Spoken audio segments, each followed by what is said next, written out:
very good afternoon and a warm welcome. This is your favorite tele-education program, Home Study. My name is Lerato Mabilisa, and also joining me in the studio is my colleague Nogwazi Dlamini and the sign language interpreter Nomtebo Dlamini.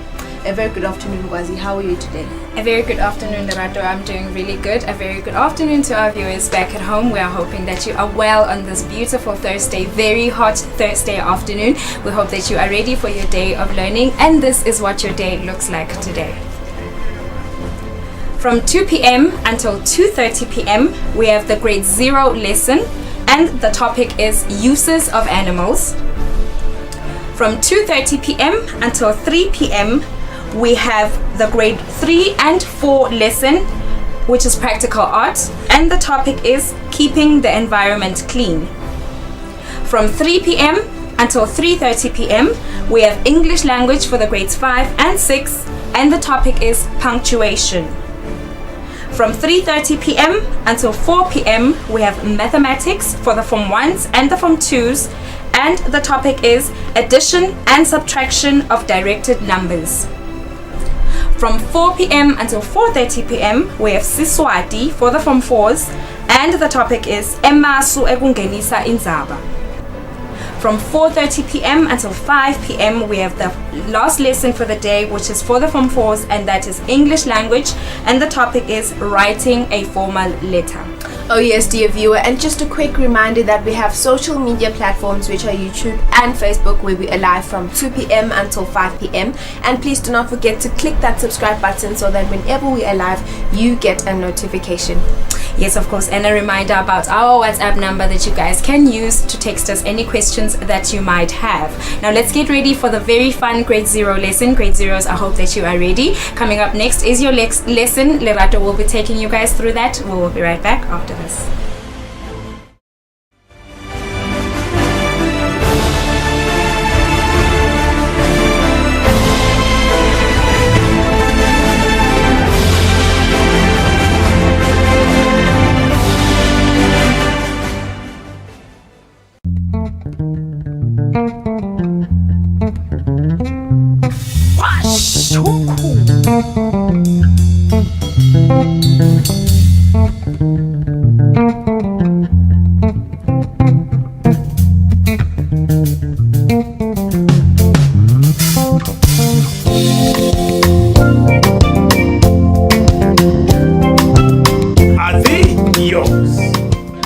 Ngabukela ke washa umkhukhu every Sunday at 3 p.m.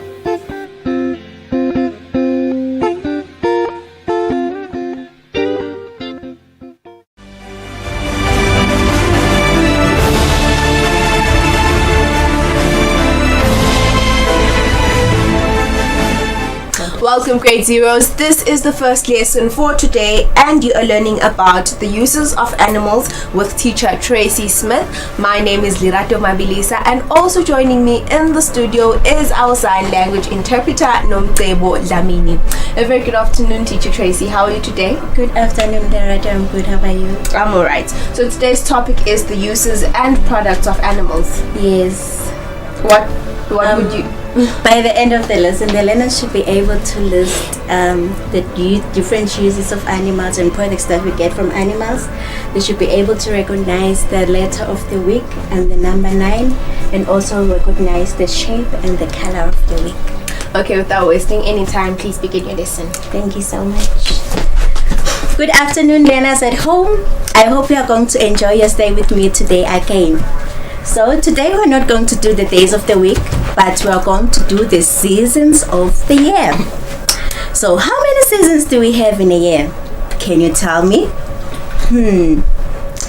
I can hear someone say there are 4. Very good. We have 4 seasons of the year. I would like us to put the seasons up on the chart. We have summer, we have autumn, we have winter, and we have spring. Alright, these are the 4 seasons of the year. I want us to sing a song for the seasons of the year. I am going to sing first and you are going to follow, okay? It goes like this. Sing the song of 4 seasons. Then you have to repeat the same sentence I just finished. Okay, are you ready? Please sing with me. Sing the song of 4 seasons. Sing the song of 4 seasons. Sing the song of 4 seasons. Sing the song of 4 seasons. Summer, autumn, winter, spring. Summer, autumn, winter, spring. Summer, autumn, winter, spring. Summer, autumn, winter, spring. Very good. That was lovely. Now, which season are we in? Are we in summer? Or are we in autumn? Or winter? Or it's spring? Have you taken a look outside to see if you can notice any of these pictures here? I am going to help you because it can be tricky. Some of you can think it's summer, but it's not summer. We're in spring season. If you look outside, you'll see a lot of beautiful flowers, and you will notice that the grass is green. So it is spring season. It's not summer. Now I would like us to talk about the weather for today. How is the weather where you are? Is it cold? Or is it sunny? Or is it rainy? Or is it cloudy? Please help me. How is the weather where you are? Where I am, it is sunny and a bit windy. So I am going to put the sun over here. Now we're going to talk about the shape of the week. Do you still remember the shape of the week? I can hear someone say it's a triangle. Is it a triangle? No, it's not a triangle. I am going to remind you. Look at my hands. I have 2 hands. I am going to put them like this, and then I am going to bring them closer. Do you remember this shape? It's a kite. Very good. Our shape is a kite. A kite also have 4 sides. It's almost similar to a triangle, but it's not a triangle. We also have a kite. Now look at the kite. The kite is made of 4 triangles.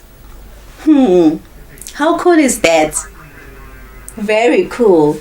Now we also have a kite. A kite also has a tail. Now I would like us to talk about the color of the week. Do you remember the color you learned on Monday? Was it blue? No? Was it pink? No? I can hear someone say purple. Very good. On Monday you learned about the color purple. We had purple teddy bears. I also have purple teddy bears. And I hope at home you also have some teddy bears. Now let's look at this one. What do we call this? It's a cabbage, but it's not the green cabbage. It's a purple cabbage. Alright, it's also color purple. And I also have a fruit that we like that has small circles. Can you guess the fruit that is purple that has small circles? I can hear someone shout grapes, grapes. Very good. Grapes, they are also purple. I hope you also like grapes because I also like them. So with my last picture, I have a cauliflower. Do you know a cauliflower? It's also different. Usually it's white, but today I have a purple cauliflower. So now, can you remind me the number of the week? What number did we learn about on Monday? Was it 7? 8? Let me help you. What number comes after 8? Can you count? It's number 9. Very good. Our number for today is number 9, the number of the week. And I also have nine ice creams. I hope you are enjoying the ice cream today because it is hot. So I would like us to count the ice creams. Let's count. 1, 2, 3, 4, 5, 6, 7, 8, 9. We have 9 ice creams. So today we are going to do a number hunt. We need to find number 9. And if we find number 9, we then need to color it. Are you going to help me in finding number 9? Good. I like that. I like when we work together. Alright, so we have number 9 there. Can you find any number 9 from our worksheet? Can you? I can see one. There's one number 9. Can you also find another one? Very good. I can hear someone say, on the other side, there's also number 9. Do we still have more number 9s? Let's look carefully and closely. I think I've found a 9. Am I correct? Is this a 9? I don't think so. It doesn't look the same like this one. So, let me look carefully. I got it. There's another number 9. Can you spot more number 9s? Yes. Let's find another one. There, I have another number 9. Can you help me find another one? Let's look at the bottom. Maybe we'll get a clue. Very good. Right next to number 7, there's another number 9. And the last one, it's next to number 6. Just here. Oh, it was nice doing the number hunt with you, boys and girls. Now we're going to talk about the letter of the week. Do you still remember the letter of the week? Was it a J? Nah. Was it a L? Nah. But it was K.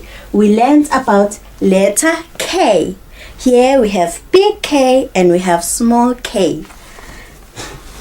So I am going to show you a trick on how to remember the sound for letter K. Now watch me closely because I'm going to do a memory action. I like to call it that.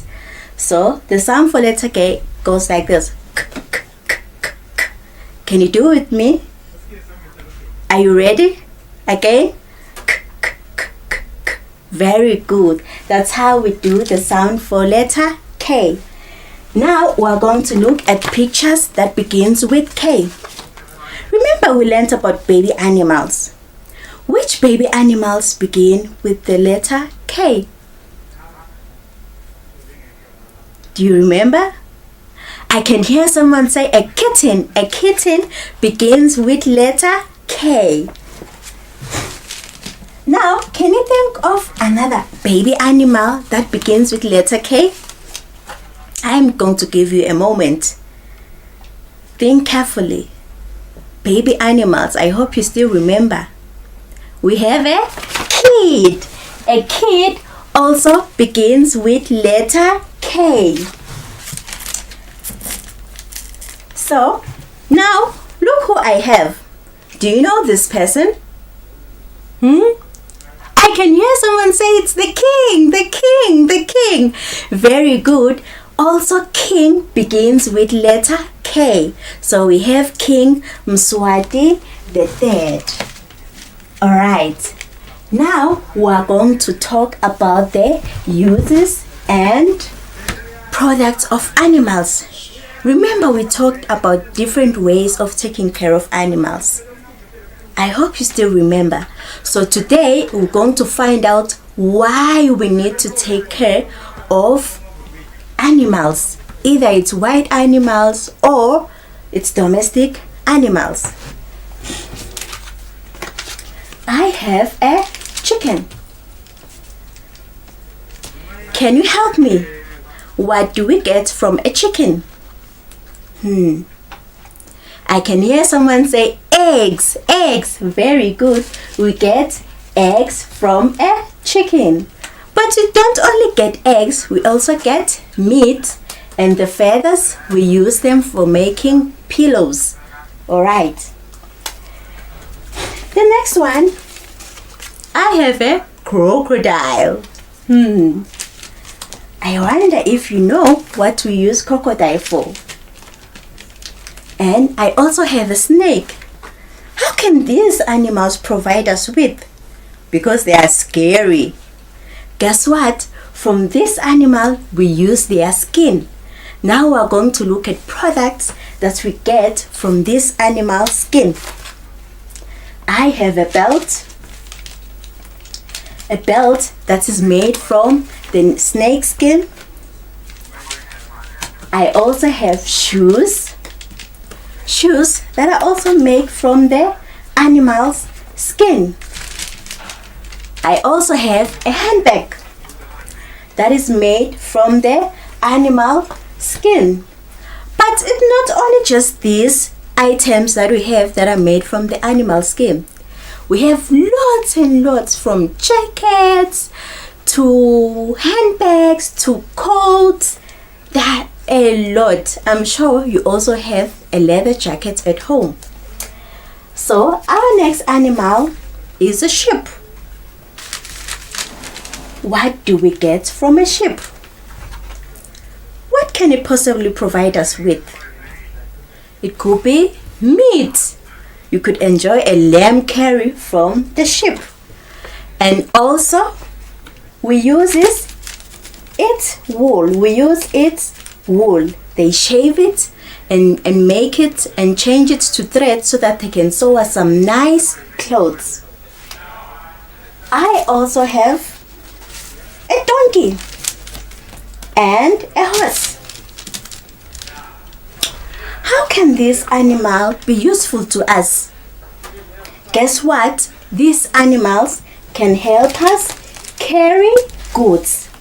If you have walked a long way, you've got a horse, you can ride a horse. Or you can use a donkey and have your goods be carried on the carriage. And now, I also have a fish and a pig. How can these animals be useful to us? What can they provide us with? They can provide us with meat. Yum, yum. Who doesn't like meat?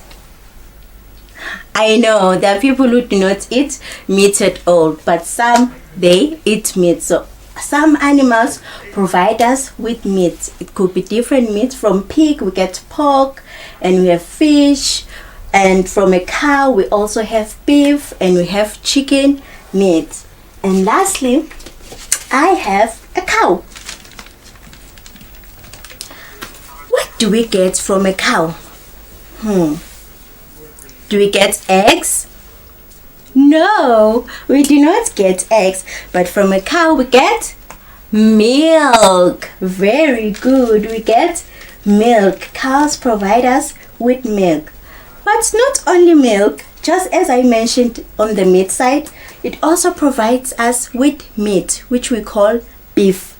And also their skin comes very useful to us as Swazis, because we have sikeja. Do you know sikeja? They are having sikeja. Sikeja is made from the cow's tail. Alright. And also we have lihau. Lihau, which also is made with the cow skin. And we also have from our traditional attire emajobo. Also emajobo are made from another animal skin. So this is the end of our lesson, lovely boys and girls. I hope we are going to take care of your animals, keep them, protect them, feed them, because they are very, very useful to us. They provide us with different things. So if we know how to take care of them, we could enjoy all these beautiful things that they provide us with. And also, I hope you are not going to forget the sound k for letter K. And also, I hope you'll be able to recognize the number 9 and the color of the week, which is color purple, and also the shape of the week, which is a kite. So thank you, lovely boys and girls. Have a lovely afternoon. Thank you very much, Teacher Tracy. This lesson was very interesting, and I'm sure that the grade zeros at home enjoyed today's lesson. Grade zeros, I hope that you enjoyed today's lesson, and I hope that you learned a lot from today's lesson. Now, if you are in grade 3 and grade 4, please get closer to your screen, because your practical arts teacher, Teacher Bonsile Mavimbela, will be back to teach you right after this infomercial.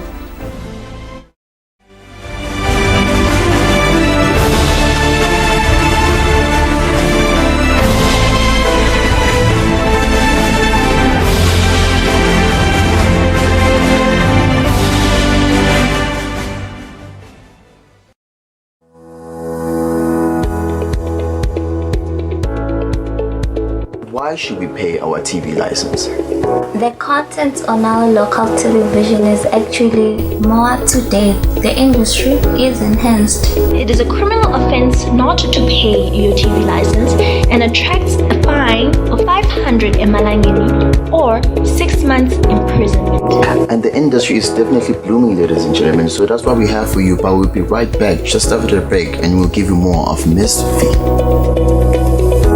Pay my TV license. That's why I can enjoy the benefits of an enhanced industry and keep track with recent transformation. Mommy, who pays for a TV license and what are they paying for? The owners of TV set and a gadget with a tuner like DVD set have to pay. Pay your TV license at NetBank with the details provided on screen. Or use your cell phone via the mobile money pay. You could also visit your nearest post office and pay there.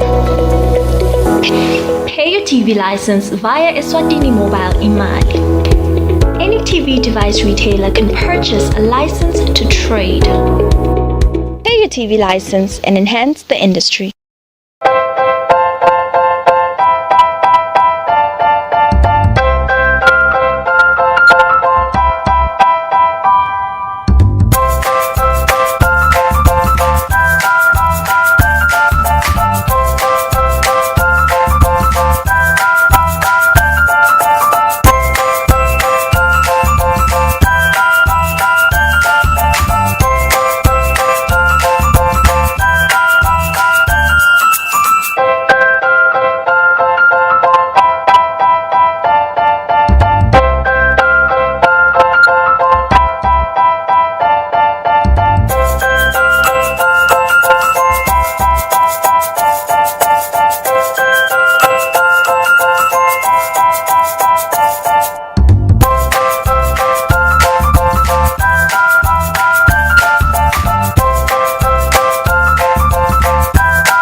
Watch the brightest talent search in the land on Eswatini TV every Sunday at 5 p.m. The Spotlight. Put me on.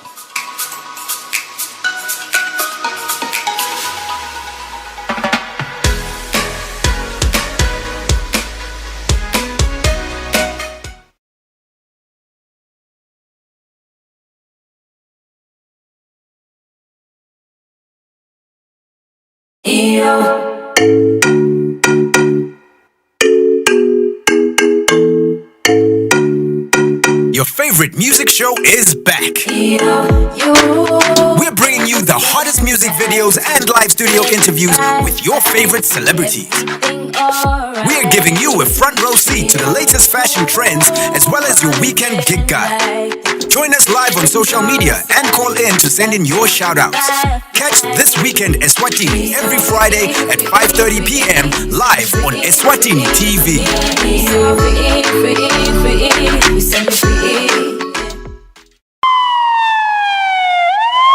Emaphoyisa neseve lolu hlelo lwakho loluchamuka khona embuthweni wembobe lolufundisa kabanzi liphindze lixwayise sona phela seve ngato tindzaba tekuvikela bona kuqala. Thokotela uhlelo lwakho emaphoyisa nesive kuso isikhathi lesisha njalo ngabo lesine ngensimbi yesihlanu sihambama khona la Eswatini TV.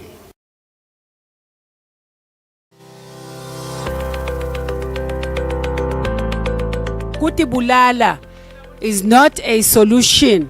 Abasubulalana abasubulala abaphile bonke labantu babe nemkhuhlane nakunemkhuhlane.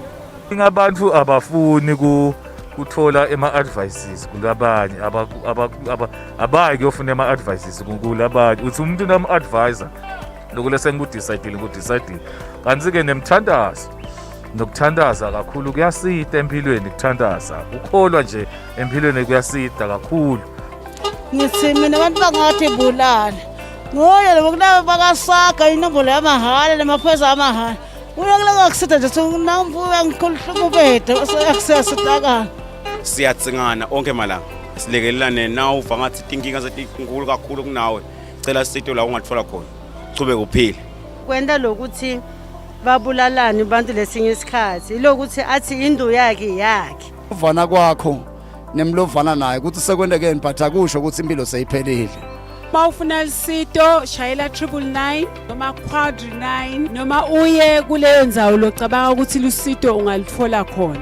Singamaphoyisa embobeni esive sithi esiveni sakangwane akuphele kubulalana akuphele kutibulala nangabe unayo inkinga thola lisito.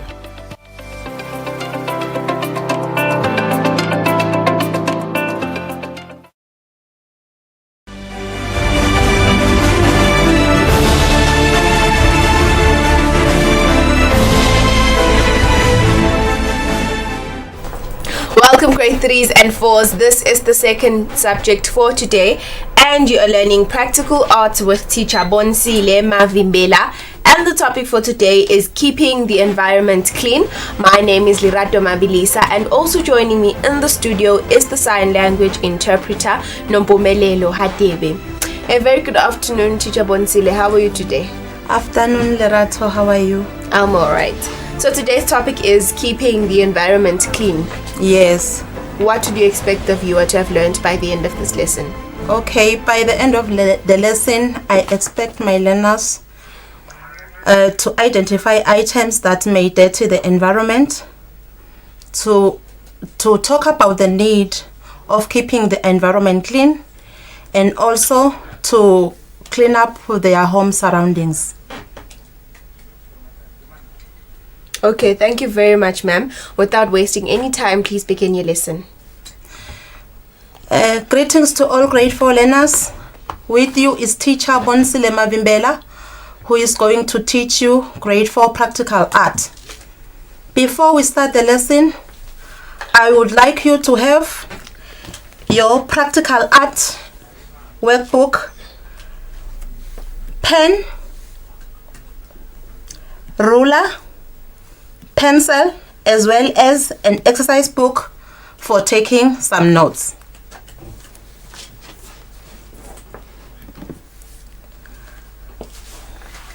This lesson is going to help Elena to take care of the environment by keeping it clean.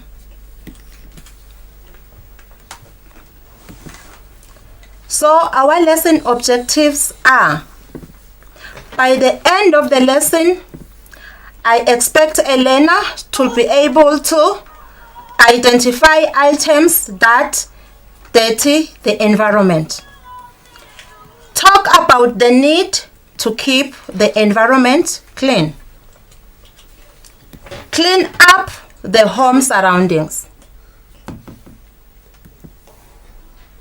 So before we start the lesson, I'm going to explain the word environment.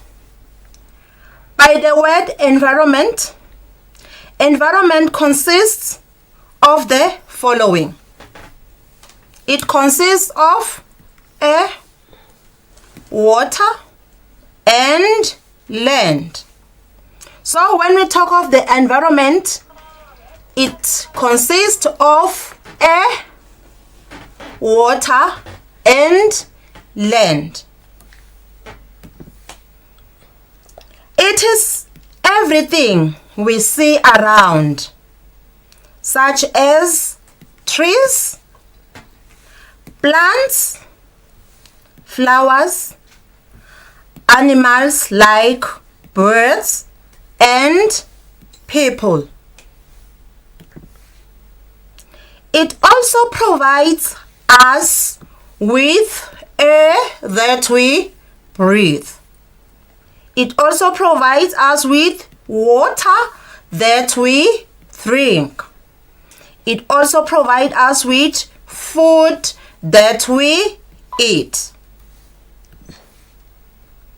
So today we are going to talk about land as our environment. We live on the land as part of the environment. As we live on the land, some people make the environment dirty or they litter. The word litter means anything that makes the environment dirty. It means anything that makes a place dirty. So we call that word litter.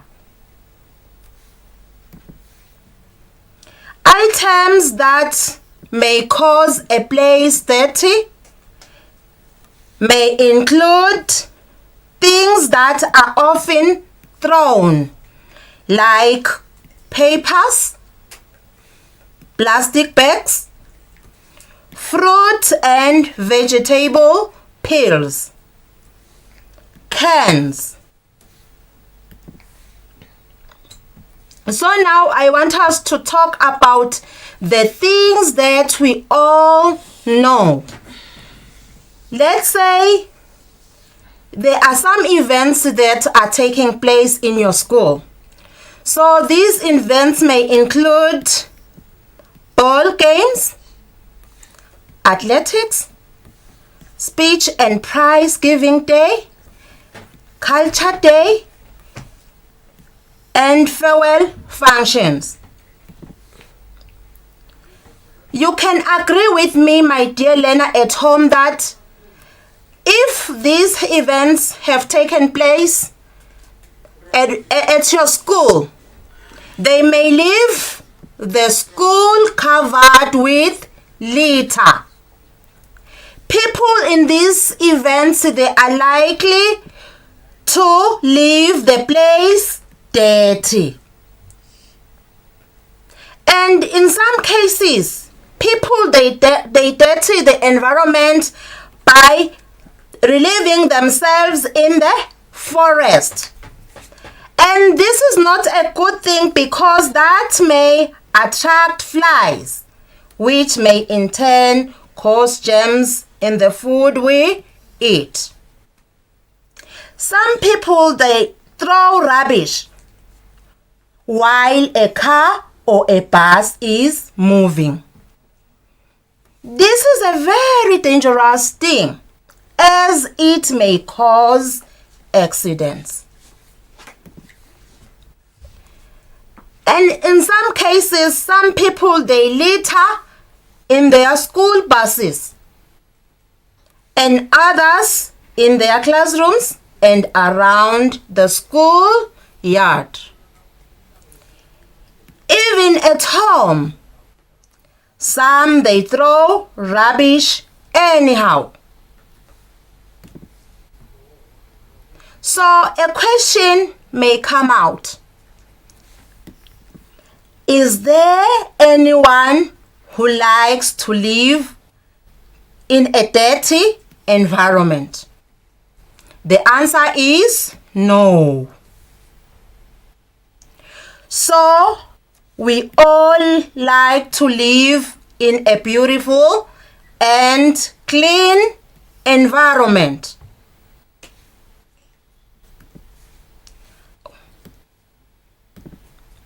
So, with me, my dear learner at home, I've got two pictures. There is picture A and picture B. I want us to look at picture A. This is a picture of a school. Why do we say it's a picture of a school? Oh, we see classrooms. There are also children there wearing school uniform. So we say that picture A is a picture of a school. When you look at this picture, what do you see? Oh, there are also vendors there. Those mothers, they are selling some fruits. The children are buying from the vendors. And let us look on the ground. How is the ground? Oh, it is covered with litter. There are plastics there. I can see them. I hope you also see them at home. There are papers there. There are cans there. There are fruit peels there. So the school ground is covered with litter. The schoolyard is covered with litter. So as I've asked you that, would you like to live in a dirty environment? And I got a response that says the response was no. Nobody likes to live in a dirty place. So this school looks untidy. It is filthy because of the papers that are on the schoolyard, that are on the ground. So it is not good to litter because it makes the environment dirty. Nobody likes a dirty place. So this school is not a beautiful one because it is dirty. And the people that makes the school dirty is us. So this school is not a clean school. It is a dirty school. Now my grade 4 at home. Let us look at picture B. Wow. It's a good and beautiful picture. And let us talk about this picture. It is a picture of a school. Why do we say it's a picture of a school? There are classrooms. Yes. There are children there wearing school uniform. Yes, we can see them. And there are those vendors that are selling. So I want us to look at that school. There are also dustbins there. And these dustbins have got some lids. Do you see the lids on top of the dustbins? Yes. There is also that board there. And by the way, what is that board? Oh, this board. Okay. So this board it's telling us that we must keep the school clean. Okay. So this school is a clean one. Do you see any papers here? No, there are no papers. So when the children they buy, they put everything that may be litter inside the dust bins. So this school looks beautiful. It's a beautiful school. Okay. So now I want us to continue. So there is a need to keep the environment clean. The question is how? Never throw any papers, plastic bags and fruit peels on the ground, but always use a closed dustbins to prevent flies from getting into the bins, to collect germs that may carry into our food. Do not spit on the ground, but use a toilet paper and dispose it immediately in a closed rubbish bin. Or if you don't have a rubbish bin, you may use a plastic bag in case there is no rubbish bin next to you. Water plants and grass to beautify the environment. Tins should be buried to avoid the multiplication of mosquitoes, because if they are not buried, they may collect water and attract insects like mosquitoes, which may cause diseases such as malaria. Food that is not properly disposed becomes rotten and may attract flies and germs. So, rotten food must be used to feed animals such as pigs.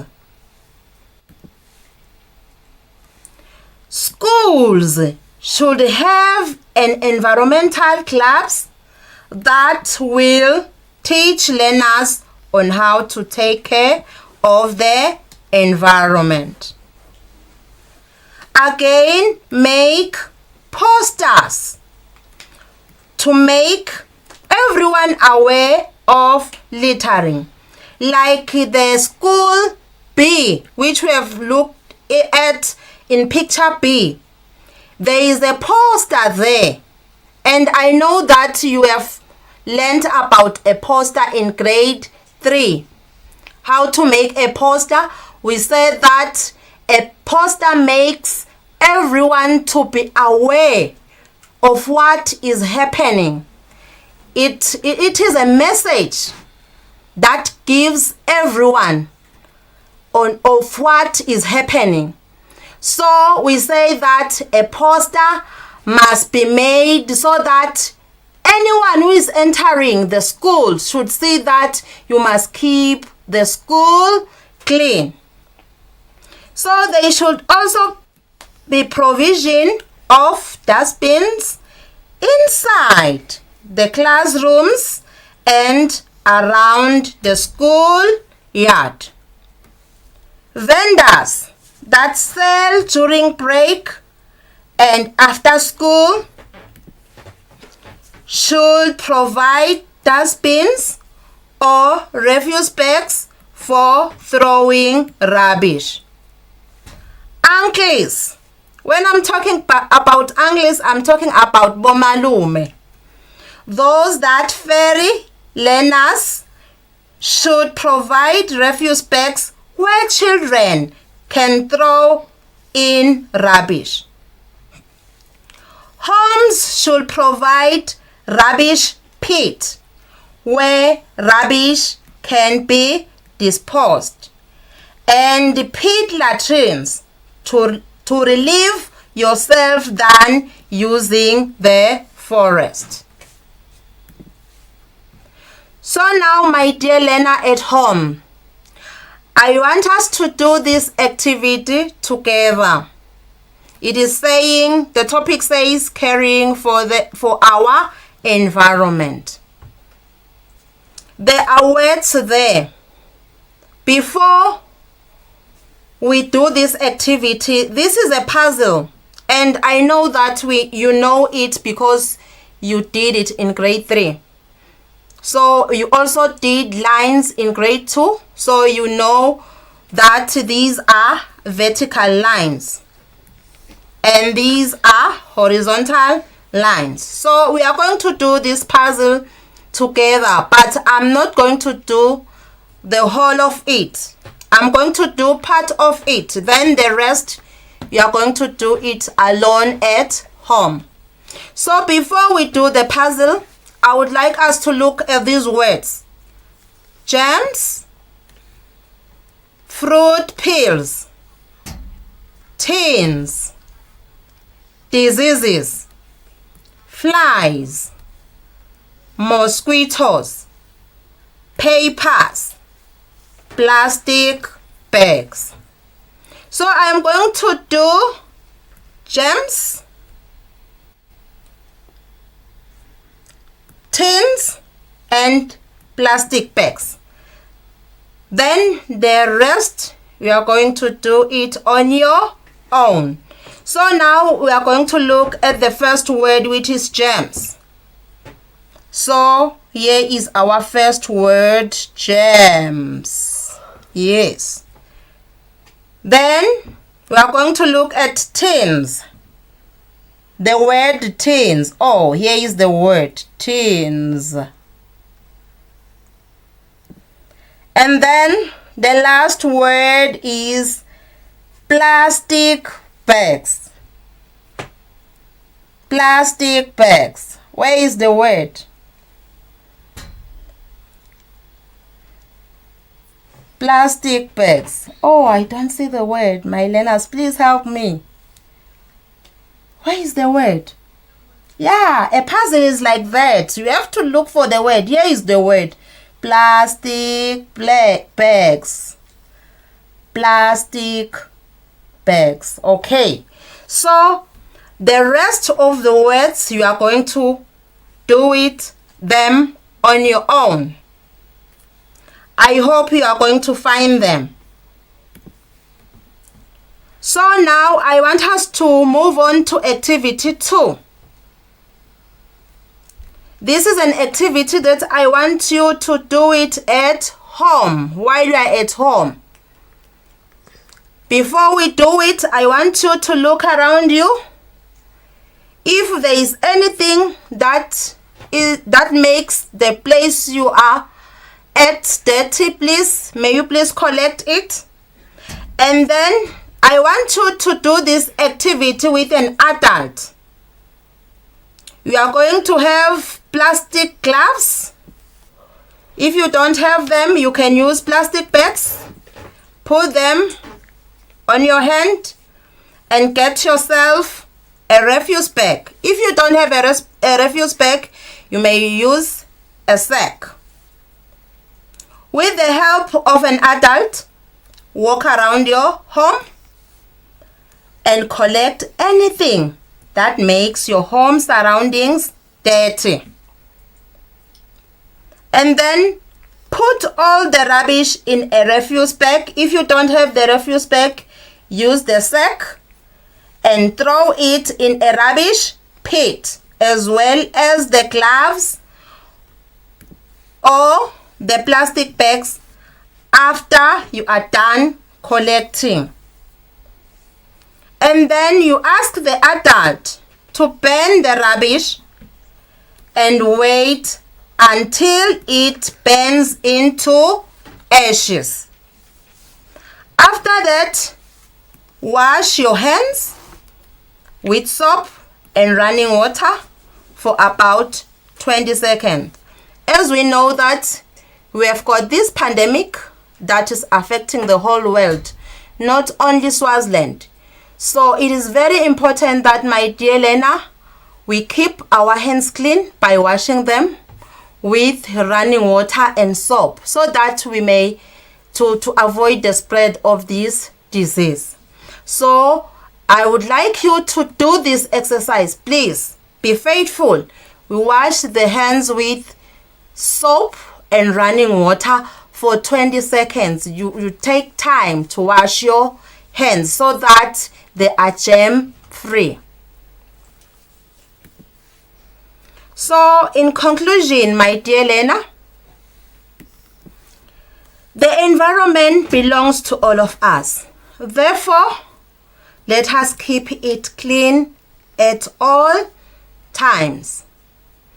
And in our next lesson, we will be looking at water as part of the environment. I hope you have enjoyed the lesson, my dear Lena, at home. And I hope I will see you next time. Have a wonderful day.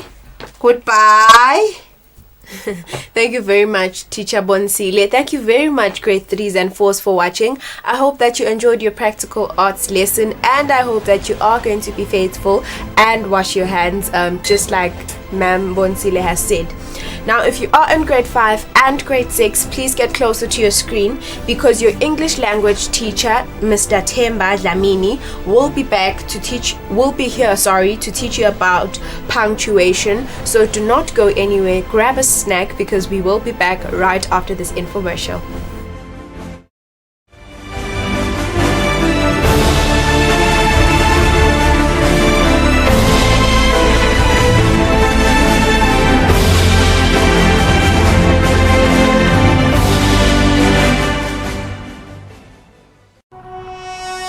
When you choose your adventures, you do so with an open heart and a desire for the unexpected. You embark on journeys to discover new worlds, full of wonder. You choose a path to awaken your senses, a world to make you look up and realize just how inspiring this life can be. Arrive and awaken your heart. Explore life in ways only thought possible in your dreams. Discover just how far you'll go to expand your understanding of life's greatest mysteries. There's just one place on this planet with so much to offer. Now is the time for you to have the royal experience in the kingdom. BBC Life Clinic is your weekly guide to wellness. We shine a light on health taboos impacting ordinary people around the continent to start the conversation and normalize these issues, covering multiple aspects of health from food, lifestyle and exercise to more serious topics like mental and sexual health. So, if you're curious about health problems that could affect your life, check out Life Clinic.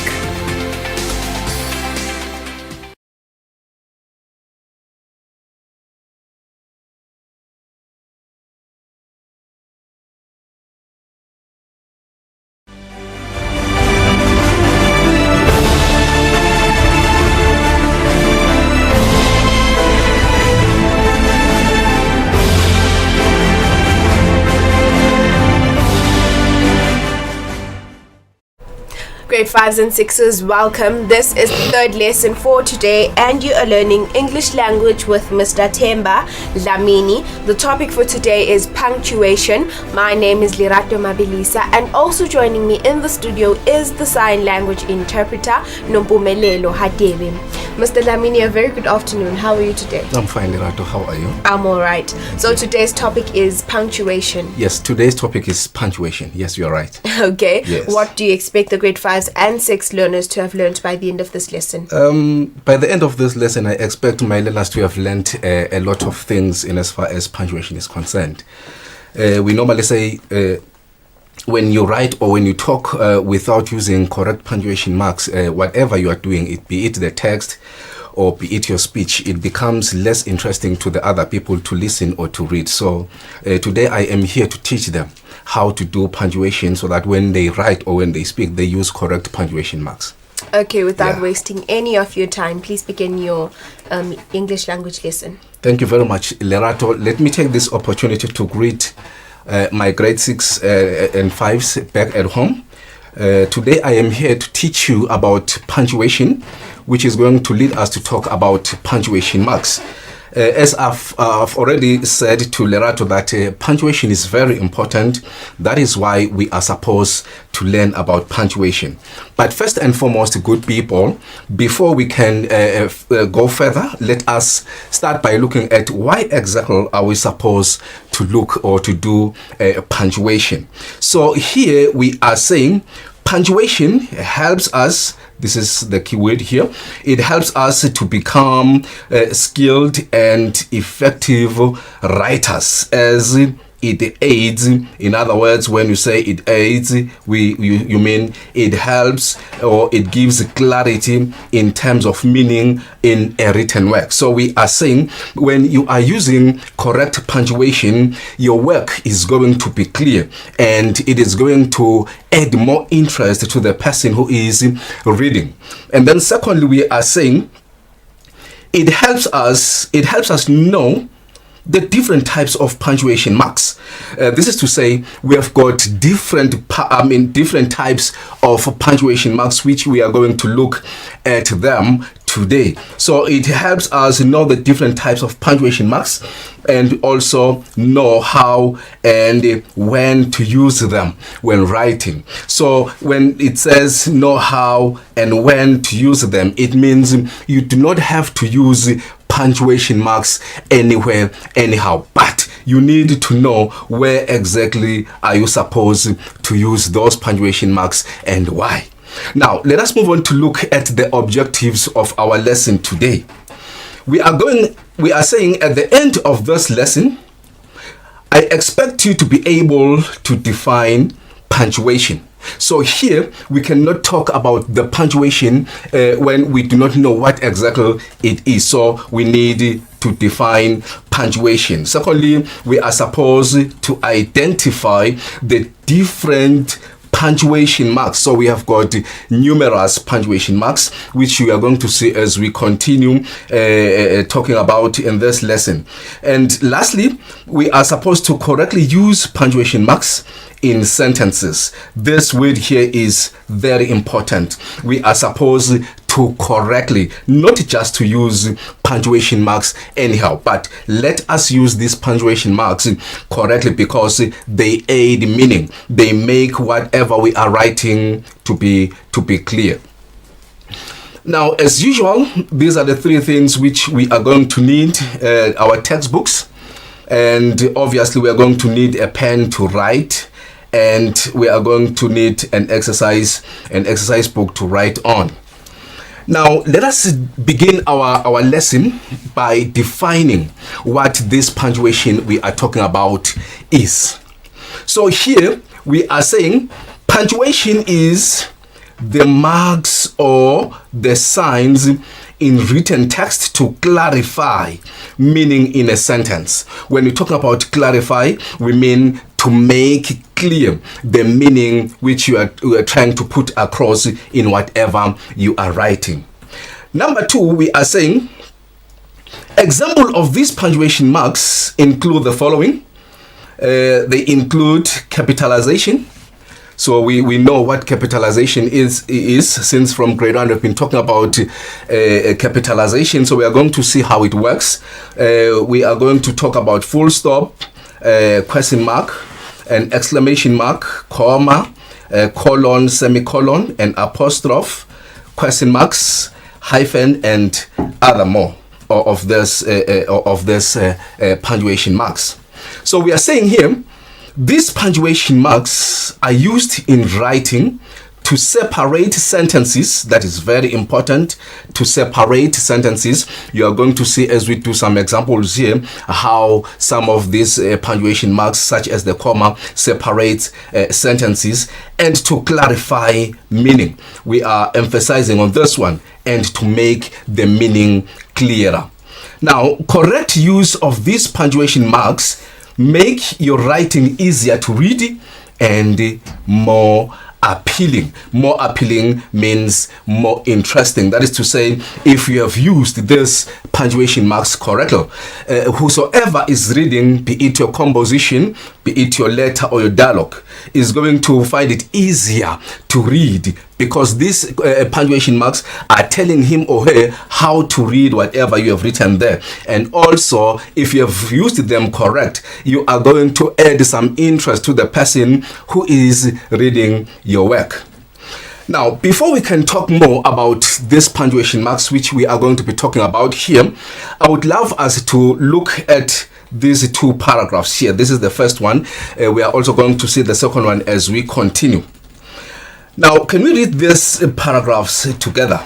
And after we have read the paragraphs, I want you to tell or to think, or maybe to tell me what you think we should do to fix this paragraph here, so that it is easy to read, easy also to understand.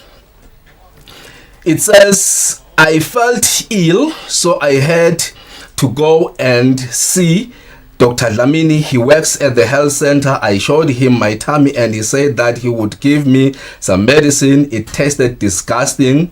Have you ever heard to take medicine before? Now, let us go back to the paragraph that we've just read. Did you get any meaning from what I was reading here? The answer is simple here. It was difficult to find meaning. Why? Because this paragraph here is not punctuated. So let us try and punctuate this paragraph so that it makes full meaning.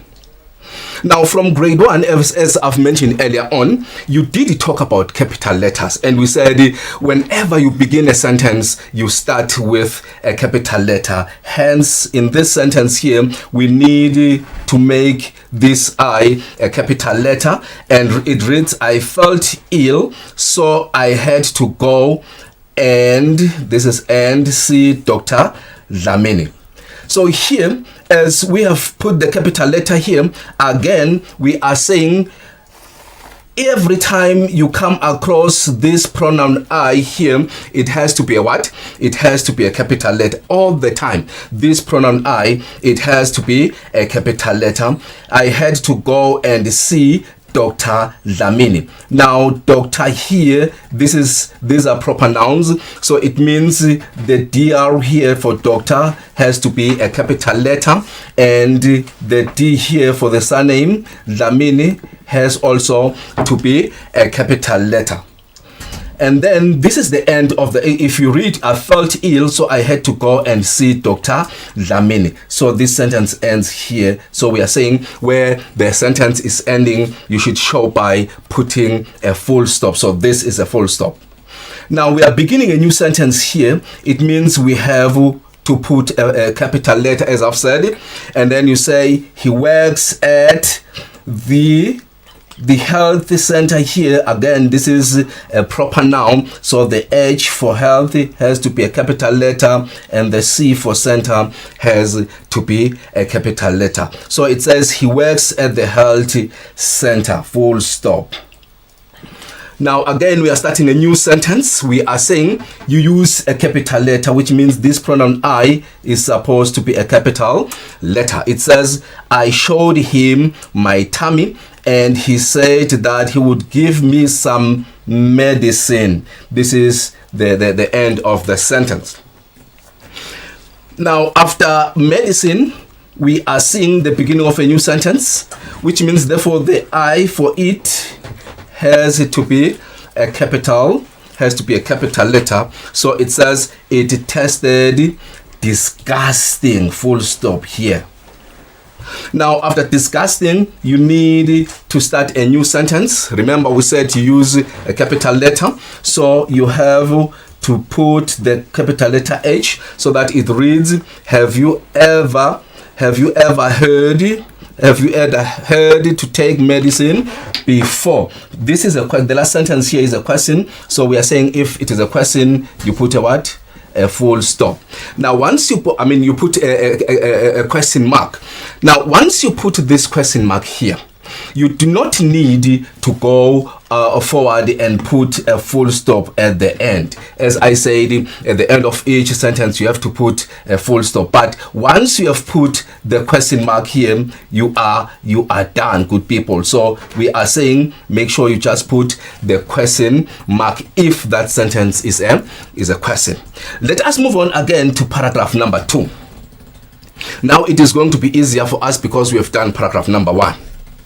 Number 2 is saying, I would like to apply for a job with your company for 2 years. I have been employed as a sales clerk for the John's store. I sold nothing that I did not take pride in. I am sure it will be the same if I work for you. Still, there is no meaning that this paragraph is making. But if we can punctuate this one correctly, we are going to understand what this paragraph is saying. We are saying these punctuation marks, good people, are very important. Let us use them well. So let us punctuate this one to make it correct. Remember, I said the first letter in a sentence should be a capital letter. Hence, the pronoun I is going to be a capital letter. And it reads, I would like to apply for a job with your company. And then here it's the end of the sentence, so you put a full stop. Now the F for 4 is supposed to be a capital letter, which is going to be for 2 years, comma, for 2 years. And then the pronoun I said always, wherever it appears in the sentence, wherever it appears in the sentence, make it a capital letter. For 2 years, I have been employed as a sales clerk for the John's store. So John's is a name of a store, hence the J here has to be a capital letter, and then you put a full stop after store. And then you begin a new sentence. The pronoun I again has to be a capital letter. Make sure all the time when you begin a sentence, you begin with a capital letter. So I sold nothing that I did not, again, this pronoun I is a capital letter, that I did not take pride in. Full stop here. That is the end of the sentence. Again, we begin a new one, hence the pronoun I has to be a capital letter. I am sure it will be the same if I work for you. This is the last sentence here. Now, if you look back at this paragraph that we have just punctuated, you are going to see that it makes meaning. You can understand what this person is applying for and why is he or she applying for this job. And if there was no punctuation, we wouldn't be able to understand as we have understood just now. Now, let us move on to look at what exactly have we observed from the 2 paragraphs that we have just punctuated.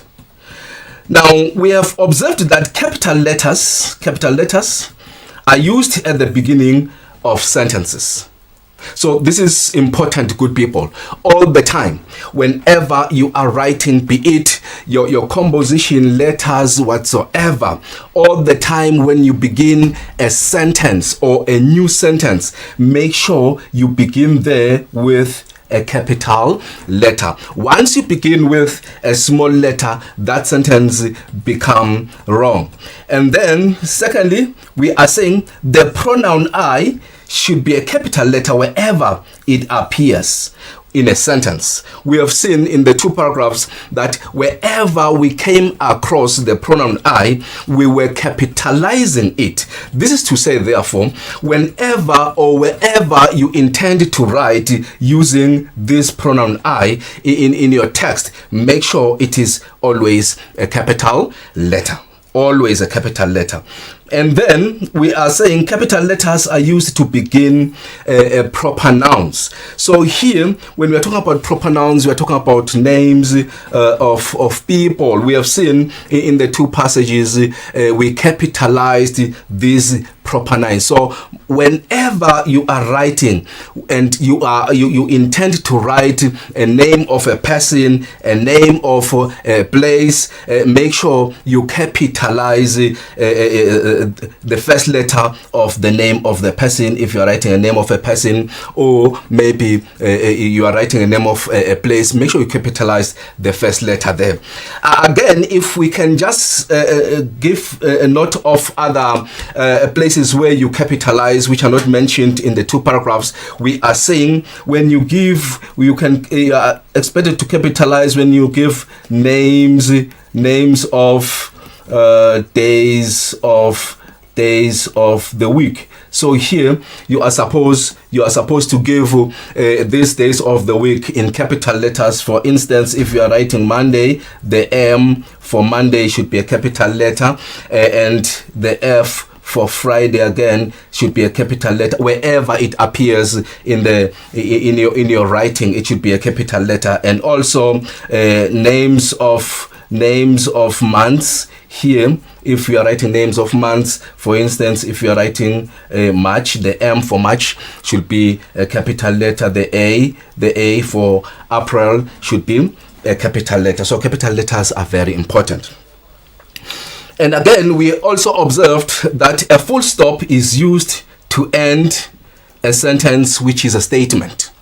So whenever you have come to the end of a sentence, which is a statement, that is very important. You should underline that one. Which is a statement, a declarative sentence. You have to put a full stop. A full stop is also known as a period. This is another name or another word for a full stop. It is also known as a period. So make sure you put a full stop at the end of every statement or declarative sentence that you have used. And we also observed that a question mark is used to indicate a question and should be placed at the end of the sentence, which is a question. You don't just put the question mark anywhere. You can't put the question mark in a declarative or a statement, a sentence, but you have to always put this question mark at the end of a sentence which is a question. And now people have a tendency to use multiple signs. For instance, if it is a question, they have the tendency to use multiple signs. This becomes wrong, good people. You only have to use one. It is enough to show that this is a question. Don't use more than one. Now let us look at other punctuation marks which we did not find in the paragraphs that we just talked about. We have an exclamation mark, which is seen by this sign here, and we are saying this is used when a person wants to add strong feelings and emphasis about something. Strong feelings and emphasis about something. It is used to express emotions such as shock. If someone is shocked, you are going to see by the use of this exclamation mark here. If the person is surprised, if the person is angry, showing some anger, or if the person is saying something using a raised voice. So at the end of whatever you are saying, make sure you put this exclamation mark. It shows that your voice is raised. For example, stop it. You don't just say stop it, because it doesn't show that you have raised your voice. But stop it, you put the exclamation mark. Wow, you put the exclamation mark. Oops, you put the exclamation mark. Hooray, you also put the exclamation mark. And then if you can look at other examples, they are watch out. You are shouting at someone to watch out something. Help! If you have a problem, you are going to use a raised voice and put an exclamation mark at the end. How interesting this film is! You are also going to put the exclamation mark at the end. And then we are saying an exclamation mark is also used to give a command, such as you are telling someone to stop, or you are telling someone to sit down. So we are saying if you are using a raised voice or you are expressing anger, your emotion and whatsoever, make sure you use an exclamation mark. And even when you are writing your compositions or maybe your letters, make sure you show that this one here was expressing anger or was expressing her feelings, emotions by the use of an exclamation mark. Now let us look at the comma here, which is another punctuation mark. We are saying this is used to indicate a pause in between parts of a sentence. It is also used to separate items in a list. Never put a comma at the beginning or end of a sentence. This one is very important. Never put a comma at the beginning or end of a sentence. For example, let us look at this sentence here, this example here. Jabu, you put a comma because you want to separate Jabu from Tobile. Jabu, comma, Tobile. And when you're about to give the last person or the last item in the list, you don't put a comma, but you use a conjunction and. So we are saying Jabu, comma, Tobile and I will be playing in Japan next year. And then let us look at this one. Although she is cute, comma, she has a stingy attitude.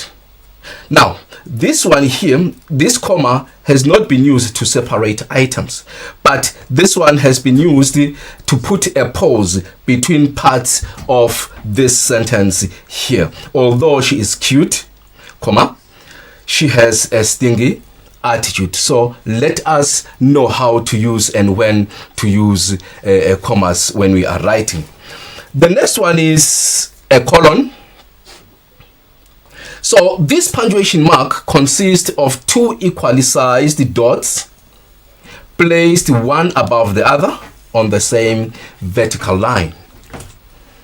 It is placed before a list. It is placed before a list in a sentence. For example, let us look at this sentence here. For example, I participate in the following sports. So now we are about to give the list of the sporting activities she participates in. So the first one is football. Remember, we said we are going to use the comma to separate the items. So it's football, comma, tennis, comma, basketball. And we said before we give the last item, we don't use a comma, but we use a conjunction, which is and in this case. So we are saying football, tennis, basketball, and swimming. And then let us do the second example here. I will need the following ingredients to bake my birthday cake. So this is the colon. So these are the items: flour, comma, sugar, comma, milk, and butter. Remember, we don't put a comma here. Once you put the comma here, it becomes wrong. And then let us look at the apostrophe, which is also another punctuation mark. We are saying an apostrophe is used to show possession or ownership. For example, girl plus the apostrophe and s, it gives us girls. This is possession now. So the girls' dress is beautiful. Musa plus the apostrophe plus s is equal to Musa's. It's Musa's suit looks good on him. Now we get to know the owners of the items above through the apostrophe and s at the end of the people's names. And also we use an apostrophe, good people, alone to show possession in the plural form. For example, boys, because this noun is in the plural form, we are supposed to use only the apostrophe. We don't put the s. So it says the boys' team plays very well. An apostrophe is also used to write contractions where two words are joined together with one or more letters removed or omitted or replaced by an apostrophe. For example, do not, don't is a contraction whereby now we have used the apostrophe here to eliminate this O here, and here in it is we have eliminated or omitted the I here, and it appears as it. And then before I go, good people, let us look at the summary of the punctuation lesson today that we have just done here. So here we have learned that punctuation marks are marks used in writing to separate sentences and their elements to clarify meaning. So we have learned that punctuation marks are marks used in writing to separate sentences and their elements to clarify meaning. So the most important thing here is to clarify, to make the meaning clearer here. And the correct use of these punctuation marks make your writing easier to understand. Remember, with the 2 paragraphs, we saw that without the use of punctuation marks and correct use of punctuation marks, you are going to find it very difficult to understand what you are reading. And also, the punctuation marks include capitalization. They include capitalization. We saw capitalization when we were dealing with the 2 paragraphs. It includes full stop. We saw full stops, and we said we use full stops at the end of sentences. And we also saw question marks. You use question marks at the end of a question. We saw exclamation mark, we saw a comma, a colon, and an apostrophe. So these are the punctuation marks that we used today. And for your homework, good people, just do me a favor, open your grade 5 books, page 62, part C, and page 141, part B. Please do that work so that you get enough practice. Let us go back to Lerato. Thank you very much, Sir Mr. Dlamini, for being with us today, and thank you for the very informative lesson that you've given the grade 5s and 6s. We're hoping to see you next time. Yes, you will see me next time. Thank you for having me. Now, if you are in Form 1, Form 2, and Form 4, please get closer to your screen, because your mathematics teacher, Siswati teacher, and English language teachers will be here to teach you. Nogwazi will be back to present these subjects right after this infomercial.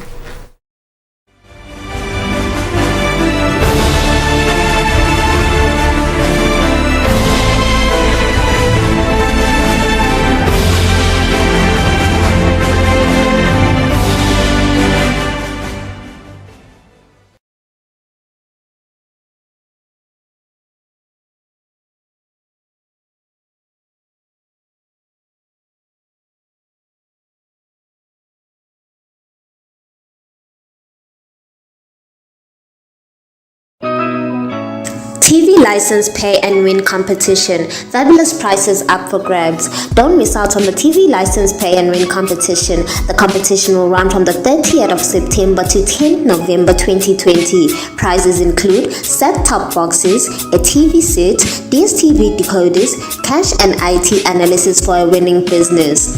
To enter the competition by the Times of Eswatini, cut out the filled-in strip and drop it off at any of the Times offices, or upload cut out to https://tblcom.jelele.com. The competition is open to individuals 18 years and older and businesses too.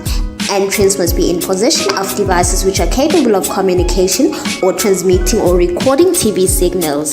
The more the entries made, the higher the chances of winning. Terms and conditions apply.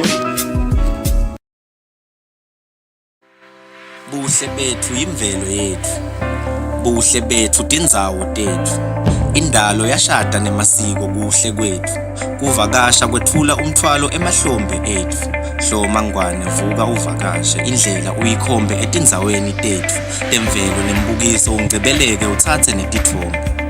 Lalela ke nangu sonkondlo waseswatini akutekela, ayibeka indzaba ayihlela, kuhle kwelijaha lishela ngiyakutshela, diningi tindzawo longativakashela, hloma ngwane vuka uvakashe la, phana lapha kuvakasha kuyayelapha enhlitiyo kanye nemicondvo kuyawuphumuda, uqinisa buhlobo nebungane losebundenga ndenga, with a trip to Mantenga Falls or a sip among friends of Sibebe Brew on Sibebe Mountain.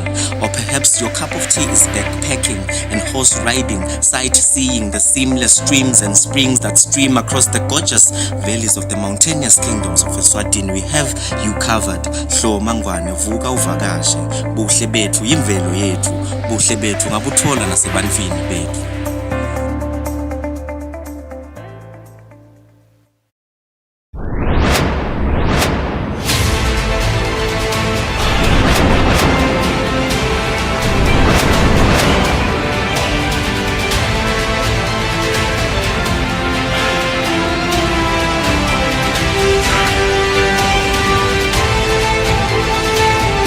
Imbi yokucedza i-HIV kanye namalale fever.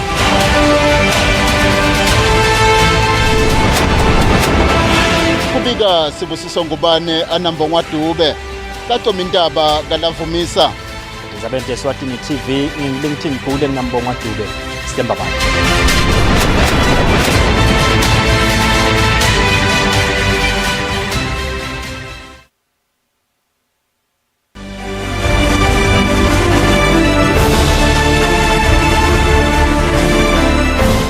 A very warm welcome back to Eswatini TV. You are still tuned into your favorite tele-education program, Home Study. My name is Nogwazi Dlamini. A very good afternoon to you if you have just joined us. Right now we're doing mathematics for the Form 1s and the Form 2s with Mr. Kenneth Nzimanze, who is already with me in the studio.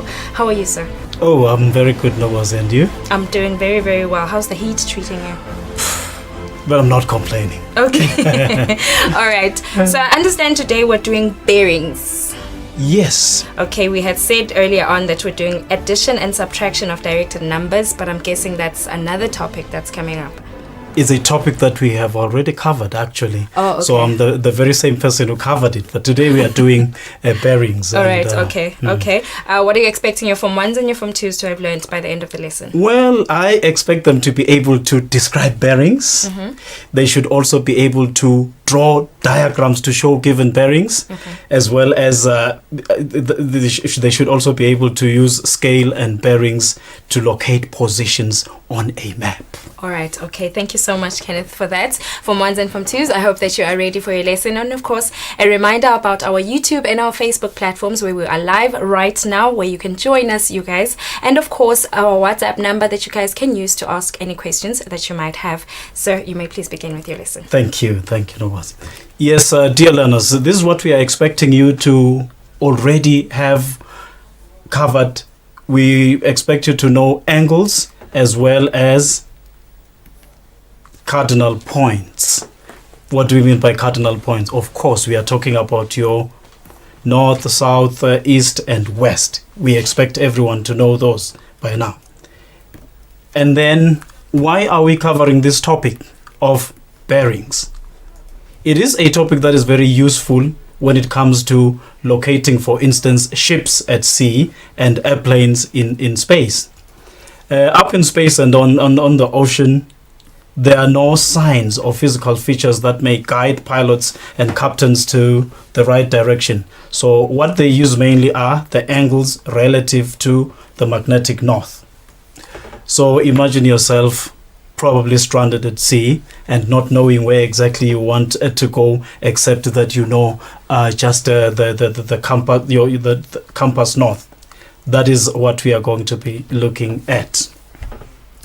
In Form 1, we looked at rotations and different types of angles. Of course, when we are talking about different types of angles, we also talked about such angles as the right angle, which we designated like that. Then we also talked about such angles as acute angles and reflex angles and so on, obtuse and reflex. Rotations were said to be either clockwise or anti-clockwise. That is what you did in Form 1. But before that, at primary school, you had also learnt about the cardinal points, which I said they indicate north, east, south, and west, which also give, of course, direction. They looked like this: the north, the east, the south, and the west.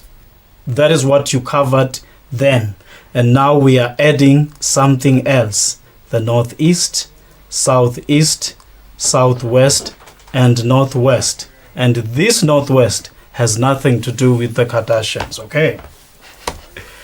So our north must be pointing to the top of the page at all times when we are doing these bearings. So the north is going to be our reference point every time we are showing the direction of a point on a plane. How do we find these other points? These. We simply do what? We look at them. They are always found halfway between the ones that you already know. We said at primary, the ones that you looked at were your north, your east, your south, and your west. And now we see that halfway between north and east, you have northeast. We know that this one is a right angle. Between the north and the east is a right angle. And if it is a right angle, it means it is 90 degrees. So we can work out that this angle here, and which is also going to be equal to this angle here, and maybe that angle there, they are all going to be 45 degrees, which is half of the 90. So always halfway between the cardinal points that you are already familiar with, we have these new ones for you: northeast, northwest, southwest, and southeast. Now we are going to be looking at what happens if we start from the north.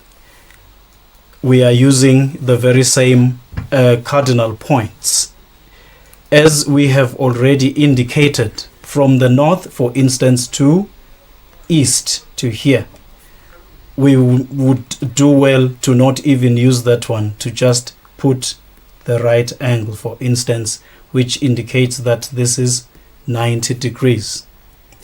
And then from the north, again, we are doing north first. From north to south, for instance, that is going to give us an angle of 180 degrees. And by the way, 180 degrees is associated with a straight line. And then again, from north all the way to, say, west, this is going to be how many 90s? This is a 90, another 90, and yet another 90. So it's going to be 3 90s, which means from north all the way there, we are going to have an angle of 270 degrees. We can always work out the other angles in between. Like for instance, we have said this is going to be 45 degrees. So to find what size this one is going to take on, if we move from the north all the way here, we would simply say we already have our 90 and we are adding a 45 as we said prior, and this would give us 135 degrees. So with all of them, they can be found by keeping on adding a 45 between the divisions that we have. And then let us move on to the next slide. There is something that is called a magnetic compass, which is an instrument used to find direction. The needle on the compass always points to the north, which makes it easy for pilots and captains to determine the exact direction in which to travel. The compass now. And then the one thing that we are going to be looking at for the first time is what we call bearings. What are these bearings? These are angles, as we have already started looking at angles, and these angles are always measured clockwise from a given north line, and of course the starting point is important. I'm going to explain what we mean, why we are making the starting point very important. We have said if you have, for instance, a point, let's call it point A, and then you want to measure the bearing of another point, maybe B, what we are going to do is we have to have a north line somewhere, like here at A, we will have a north line. And then we are always going to be mindful of the fact that we have to use the starting point of the north line. We can't just go there or there or there. We always have to be using the base, that is the starting point of the A, to measure any bearings from A. So that is why it is important for us to take a note of the starting point every time we are doing the description. Now let us use one of the diagrams that we already have to show the following bearings. We are still dealing with bearings. Remember, we have said bearings will always be measured clockwise from a north line. We have a north line and we have the starting point to look at, starting point of the north line to look at. So let us start. We are looking at east, for instance. We will do east, we will do east, we will do southeast, and we will also do west. So let us start. We are doing east. This is east. We move like this. And the angle we get is going to be a 90. It's 90 degrees. But because it's a bearing, we have to know this. Whenever we are presenting bearings, we have to have 3 digits before the decimal point. So we are going to have the 90 as 090 instead of having it as just a 90. That is what distinguishes bearings from your ordinary angles. And then we do the next one. We want to look at the east. The southeast. Here is southeast. We said southeast is going to be, I said we already have a 90 here, and this is half of 90. We are going to have 90 plus 45, which gives us 135 degrees. And our 135 degrees is good. Why is it good? Because it is already presented using 3 digits, unlike in the case where we had a 90 which had to be adjusted to show that it's a bearing. So here we are getting 135, 3 digits. That is good. And then now we move on to, we're supposed to do 270. 270 is something like this. 270, you go like this. Oh, no, sorry, not 270. We are doing west, and it is 270. How do we get the 270? We get it because this is a 90 and another 90, which, what do they make? They make 180, a straight line, plus another 90 here. So we add another 90 here, and we get the 270. The 270 is for west. That is the bearing of the west. And remember, we are always starting from a position, the reference point being the north line, and we are using the starting point there of the north line. Next, we want to identify bearings. Of course, when we are talking about bearings, we are talking about angles, of course. And of course, when we are looking at identifying bearings, we should be able to calculate angles and also to measure them. Let us look at the following map. It's the map of Eswatini. in Eswatini, I want to go to this town here and that town over there. The town here, this town here is Mankayane, and that one there is Sitegi. This one is Mankayane, for those of you who might not be seeing clear. If we want to find the bearing, we are doing Sitegi and Mankayane, and we want to find, let us start off by finding the bearing of Sitegi. Remember, we are doing bearings now. We find the bearing of Sitegi. Here is Sitegi. We are finding the bearing of Sitegi from where? From Mankayane. And Mankayane, we said, is here. The first thing that we have to do is to join our two towns in this case. So we will join them using a straight line. So we are going to get a line like this between Mankayane and Sitegi. And what did we say? We said we were interested in finding the bearing of Sitegi from Mankayane. Because we have said from Mankayane, it makes Mankayane our reference point. And that being the case, that's where we are going to have our north line. And remember, the north line is supposed to be parallel to this north line that they give you with the map of Eswatini in this case. So we have a north line like that.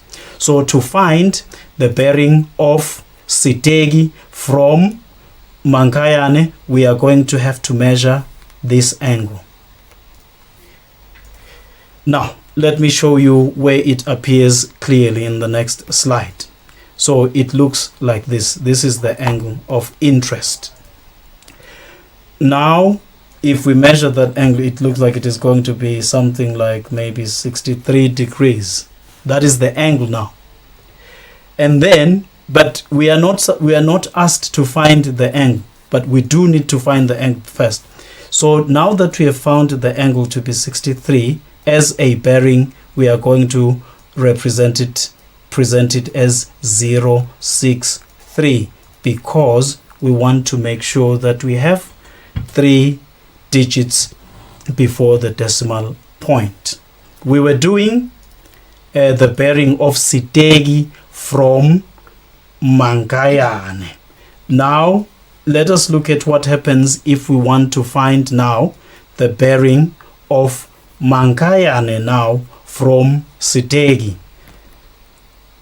Take note of the froms that I'm always pronouncing here. We are saying we want now Mankayane, but the Mankayane has to be from Sitegi. So this time around, we are going to establish our base there and say we have a north line, which is this one. And remember, it is always parallel to this one again. But then we said we measure clockwise from that given north line. So it means the bearing of Mankayane from Sitegi is going to be this, given by this angle.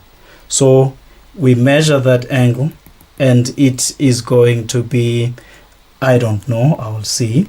We said this is 63 as an angle, and this one is going to be maybe 200 and something. I will see just shortly. It's going to be 243. What I am doing here is I am taking only the parts that I'm going to use. I'm ignoring the whole map of Eswatini, and I'm only concentrating on the parts that I'm going to need, this space here. So that is what we now have on the next slide. We said this we worked out to be 63, giving us a bearing of 063. The angle itself is 63 degrees, but the bearing is presented as 063 degrees. And then this one again, the marked angle, which is this one, is 243 degrees, but the bearing is, the angle and the bearing are the same because they are all presented to three significant digits like that. So that is what happens when you are dealing with bearings. The next thing that we are going to do is to look at bearings. Now, if we are talking about bearings in general, we are going to be talking about direction. But if we are talking about direction, it's not enough to give you an exact position. If you want to locate a position, you need to have both the angle and the actual distance from the point of interest. So we want an actual position, so we have to talk about both the angle involved, angle, as well as the distance. We want to look at angle and distance. But of course, let us go back to our map. This is supposed to be a map of Eswatini, and I already have indicated that actually I'm joining the two towns, Mankayane and Sitegi. But if you look at them carefully, it is in fact, you don't even need to be that careful to see that this distance is very short. It can't be representative of the distance between Mankayane and Sitegi. So how do we deal with that? Very easy. What we do is what we are looking at now. We use the scale. So what is the scale? We try to say, for instance, a distance like that on the map should represent a distance like what on the ground. This one may be on the map, and then from the map, how much distance does it represent on the ground? So that is what we want to look at. So using the scale and bearings is going to enable us to fix positions. What do I mean by that? I said at first we need to know the angle, but the angle is not enough without the distance. So we want to do both, but you cannot put an actual distance on paper. So what you do is you are going to have your distance, which represents the actual distance on the ground. Let us look at an example of what I'm talking about. Let us say you are given a scale of a map. What does it say? It says 1 centimeter on the map represents 60 kilometers on the ground. Then they say calculate the actual distance in kilometers represented by 5 centimeters. I'm looking at 5 centimeters. 5 centimeters looks very much like 1 centimeter in terms of the units. So what have they done to 1 centimeter to get 5 centimeters? It has been multiplied by 5. So if you multiply by 5 this side, you will also multiply by 5 that side, so that the actual distance that you are going to get is going to be 5 times 60, this one, and it is going to give you 300 kilometers. So 5 centimeters on the map represents 300 kilometers on the ground. B, they say a distance on the map representing 180 kilometers. We want to find the distance on the map representing 180 kilometers on the ground. What do we know? Let us go back. We know that 1 centimeter, 1 centimeter, 1 centimeter represents 60 kilometers. And now they are giving us 180 kilometers, which means 180 is this side. It goes together with the 60. So what do you do to 60 to get 180? You multiply this by 3. So the 60 has been multiplied by 3 to get that. So just like that, we can work out that even this side we have to multiply by 3 and we will get 3 centimeters. Of course, another way of doing it would have been for you to divide the 180 by the 60 to get the same 3. Either way, you are getting the same result. So that is how the scale works with maps. And then here is another example. We have here a school hall, which we are going to designate H and a kitchen. What are they saying about these two? They say the hall is 800 meters away from the kitchen. The hall is 800 meters away from the kitchen. Find the bearing of the school hall from the kitchen, given that actually the school hall is 100, from the hall is 120 degrees, the bearing of the kitchen from the hall. So what does it mean? Remember, I said from. That is our starting point. So that is what we are going to have as a sketch here. That's the hall. And then we have a north line at the hall. Mind this base, the starting point.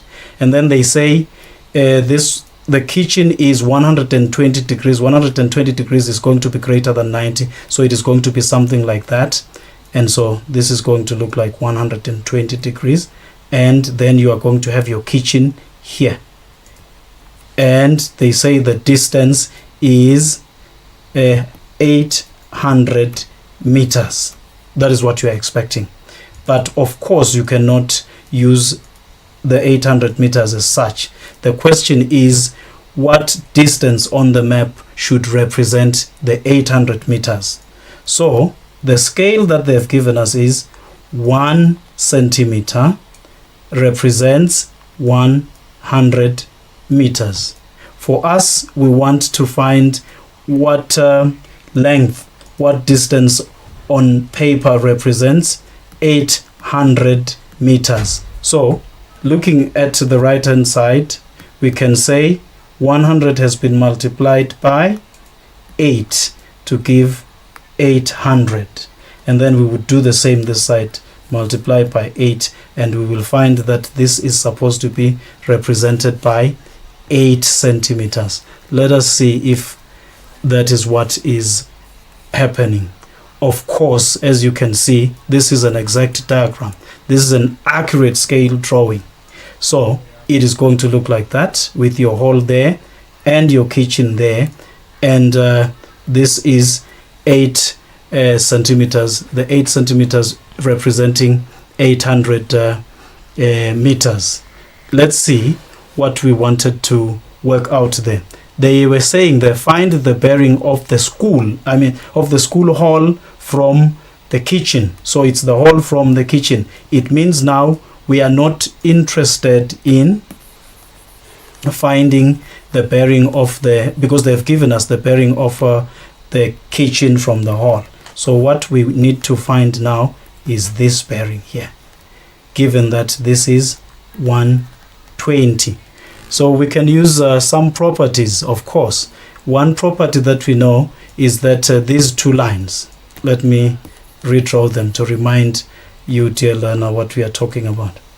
If these are our north lines, both of them are our north lines, it means they are parallel. If they are parallel and this is 120, this 120 is interior with this other angle. So these two angles, the 120 and this angle should add up to 180. The interior angles here, because this would be your lines, this would be your cutting line, and these would be interior angles. They should add up to 180, which means this one is going to be 60 degrees, given that this is 120. Remember, we want to find this one. So let me reproduce that again. The part that we want to find. We want to find this part, given that this is 60. What else do we know? We know that a complete revolution is supposed to be 360 degrees. So if we take away the 60, this is going to be 300, which is what we are showing here. So this is an accurate drawing using bearings and the scale. So we have used both of them now. And so coming to our conclusion for today's lesson, we want to remind you, dear learner, what bearings are by definition. So a bearing is an angle measured in a clockwise direction from a given north line at the starting point. Remember what we meant by the starting point. We said if you have a north line, if you put your north line there, you can't start the measurement from anywhere. You can't say, I'm still finding, if this is your point SC, you can't say this is the bearing. You always have to go back to the starting point, the base there. That's what we want. And then what are the three characteristics of bearings? They are measured from a north line at the starting point. They are always measured in a clockwise direction. They are always written as 3-figure numbers. That is, of course, let me just add this.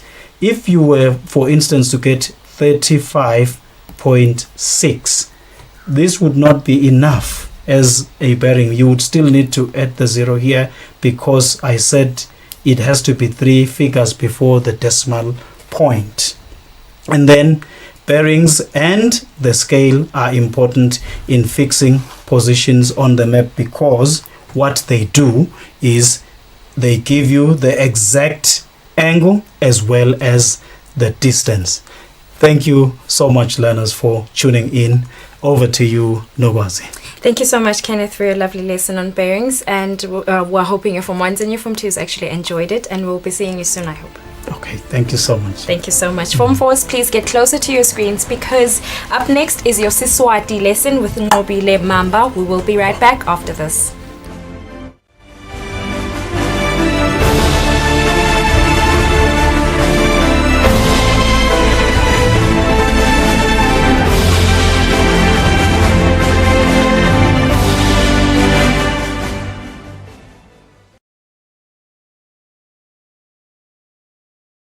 Maswati lamahle, ungabe usetinkingeni letikwengamako uze ucabanga ngisho nokuthatha umphefumulo wakho. Ngithi kuwe ungacali uyende lemvo leyo. Thola lusido, ukhulume nalo seceleni kwakho, umchazele ngetinkinga lobhekene nazo. Noma ke uvakashele emahhovisi ebantfu labangakwelulela lokufaka ekhatsi iswaga, emaphoyisa kanye naNatic. Sibambisene nembufo embube nesifo. Sithi ungadibulali, ungangibulali, asingabulalani.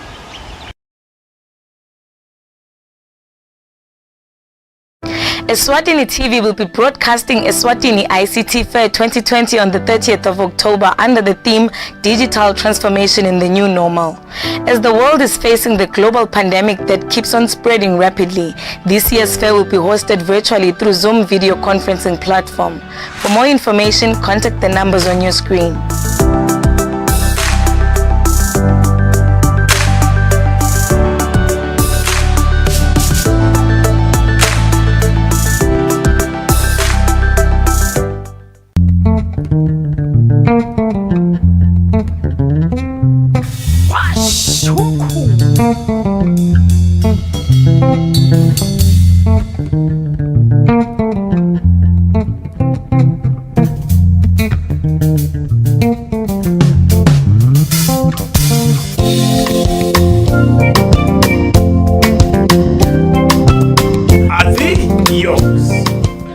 Ngabukela ke washa umkhukhu every Sunday at 3 p.m.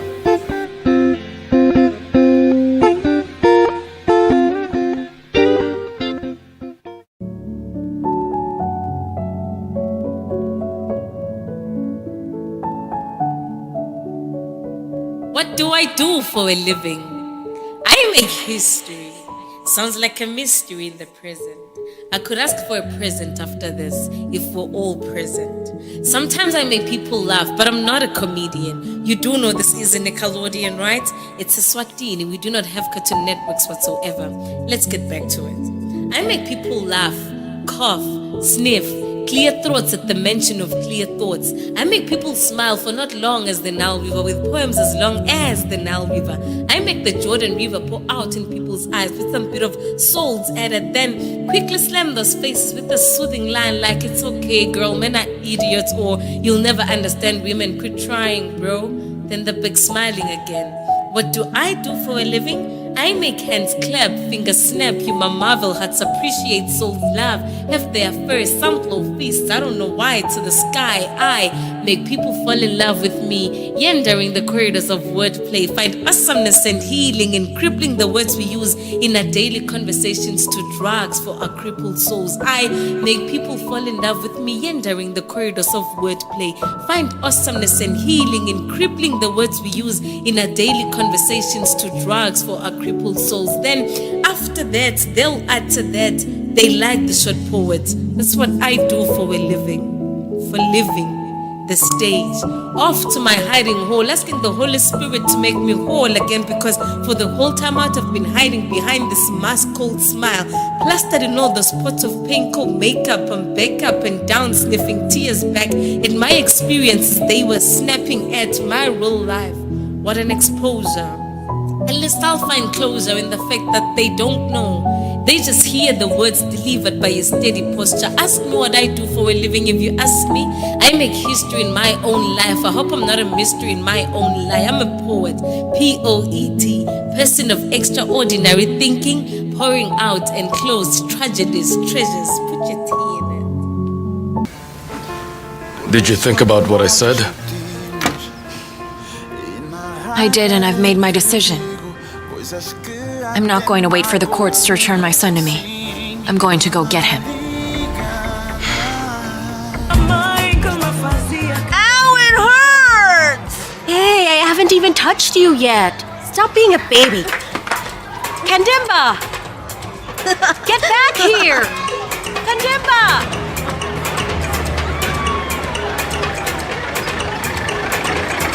Kandimba! Where are you?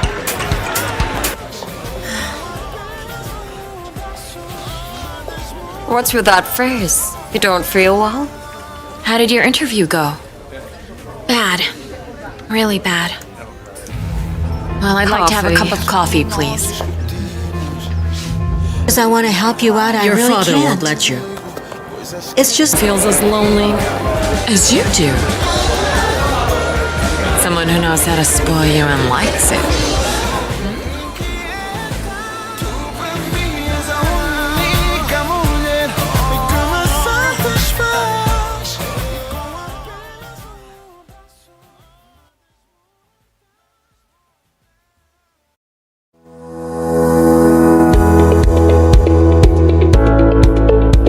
Why should we pay our TV license? The content on our local television is actually more up to date. The industry is enhanced. It is a criminal offense not to pay your TV license and attracts a fine of 500 emalangeni or 6 months imprisonment. And the industry is definitely blooming, ladies and gentlemen. So that's what we have for you. But we'll be right back just after the break, and we'll give you more of Miss V. Pay my TV license. That's why I can enjoy the benefits of an enhanced industry and keep track with recent transformation. Mommy, who paid for a TV license and what are they paying for? The owners of TV set and a gadget with a tuner like DVD set have to pay. Pay your TV license at NetBank with the details provided on screen. Or use your cell phone via the mobile money pay. You could also visit your nearest post office and pay there. Pay your TV license via Eswatini Mobile Imali. Any TV device retailer can purchase a license to trade. Pay your TV license and enhance the industry.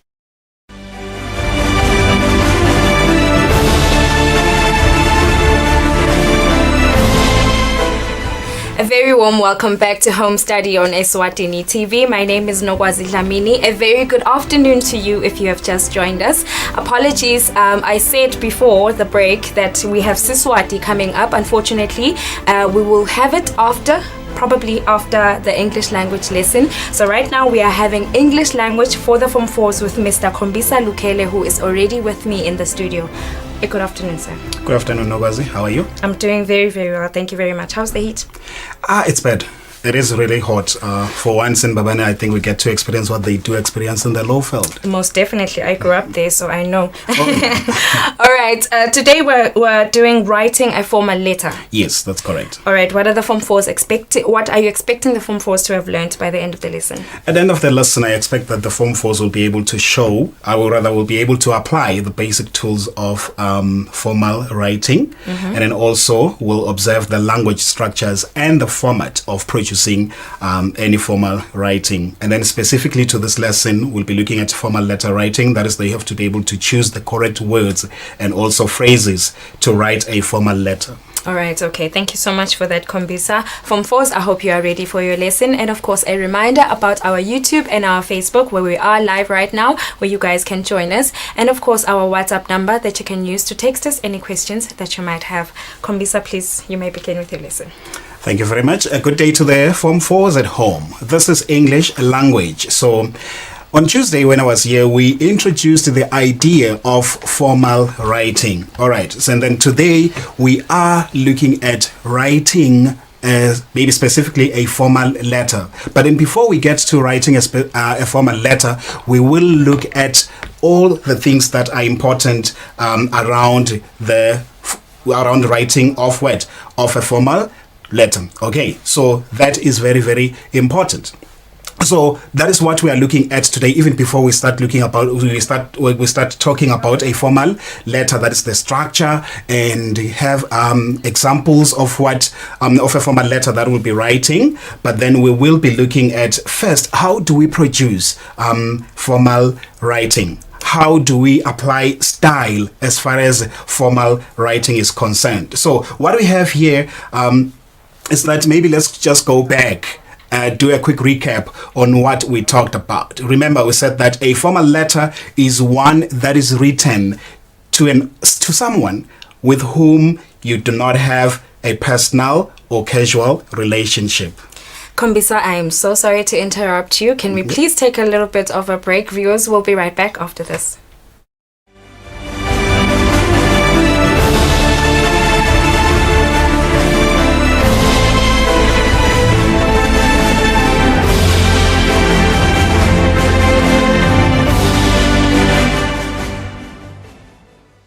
Eswatini TV will be broadcasting Eswatini ICT Fair 2020 on the 30th of October under the theme Digital Transformation in the New Normal. As the world is facing the global pandemic that keeps on spreading rapidly, this year's fair will be hosted virtually through Zoom video conferencing platform. For more information, contact the numbers on your screen.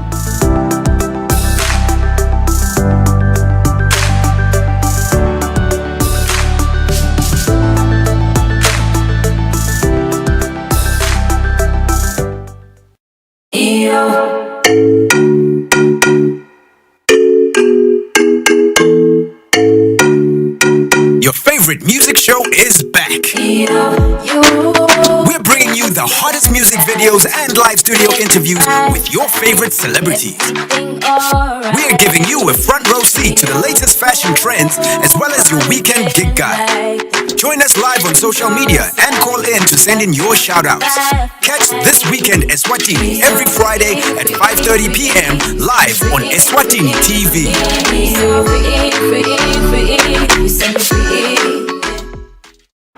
Ever since I was a young girl, I always dreamed of playing golf. I swung and swung and swung until I realized my dream of becoming a professional golfer. The season so far has belonged to Nobuhle Dlamini. With a 5th ranking at the Sunshine Tour Order of Merit, a win in the Joburg Ladies Open and many other achievements under her name, Nobuhle Dlamini, the ladies golf champion, is part.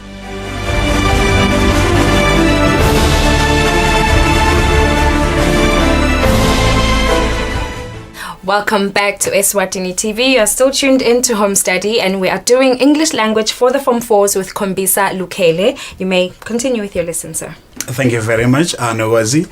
So, our viewers at home, my Form 4s, we were saying before the break that remember what a formal letter is. All right, a formal letter is one that is written to someone with whom you do not have a personal or casual relationship. So, it's got to be someone with whom you do not have a personal or casual relationship, which means that you do not interact at a personal level. Okay, and then again, when writing a formal letter, we use a formal register. All right, you already know what a formal register is, or maybe let's just say formal language, because this is what we talked about in the previous lessons. Okay, so now let's move on.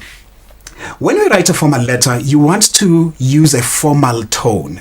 Like we said, you are writing for someone that you do not, or rather with whom you do not have what? A personal relationship or even a casual relationship, but you are interacting at a professional or at a formal level. For example, when you're writing a letter to apply, when you're writing a letter to your school principal. We will see other examples as we continue with our lesson. So then when you write to those people, or when you write for that kind of an audience, you want to assume what? A formal tone. All right, so let's look at the formal tone then. How do you assume it? So here we look at first the lexical points.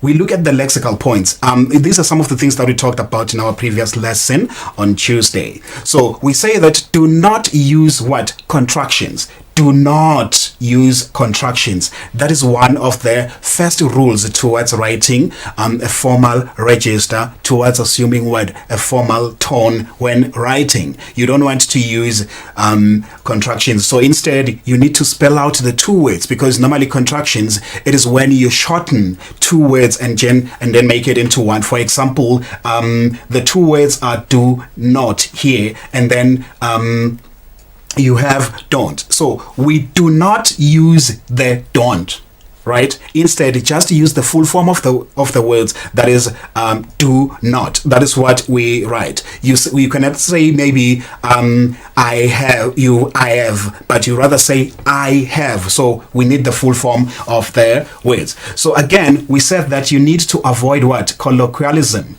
You need to avoid idioms, slang, cliches. You don't use that. You can't say, hey, how have you been? Hey, what's up? You can't say that in formal writing. Okay, so that is that. Even colloquial language, that is a slang, also idioms. We don't use those in formal writing because we want to be formal. We want to appear professional in our writing. So again, when it comes to the voice, because tone again also, the voice is important in making sure that you observe the formal tone of voice. So the voice, you would say the passive voice is an excellent option as it appears more professional and polished. So what is important here, in our last lesson I did highlight the importance and how to apply the passive voice. So we're saying that the passive voice is an excellent option as it appears more professional and polished. This is a formal register. You are writing formally, so you want to appear professional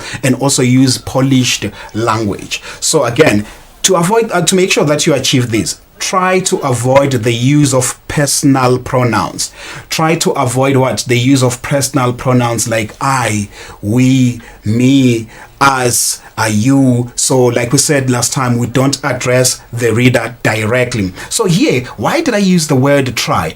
It is because it's not always possible to avoid it.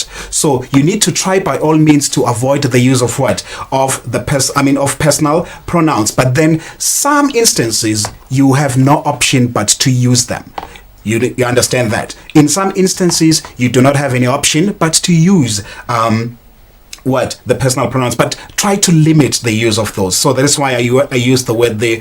Try to avoid them where it is possible. Also, the conditional grammatical form is more appropriate. For example, I would like instead of saying I want. Okay, so it's the conditional grammatical. Never mind about the technical term, the conditional grammatical. You don't have to know what exactly that means or what not. But the one thing that you can take here is that you have got what an example there, that instead of saying I want, you would rather say I would like. So that is more polite. That is more formal. All right. So moving on. Excuse me. When to write a formal letter? That is the next question that we are looking at. When do we write a formal letter?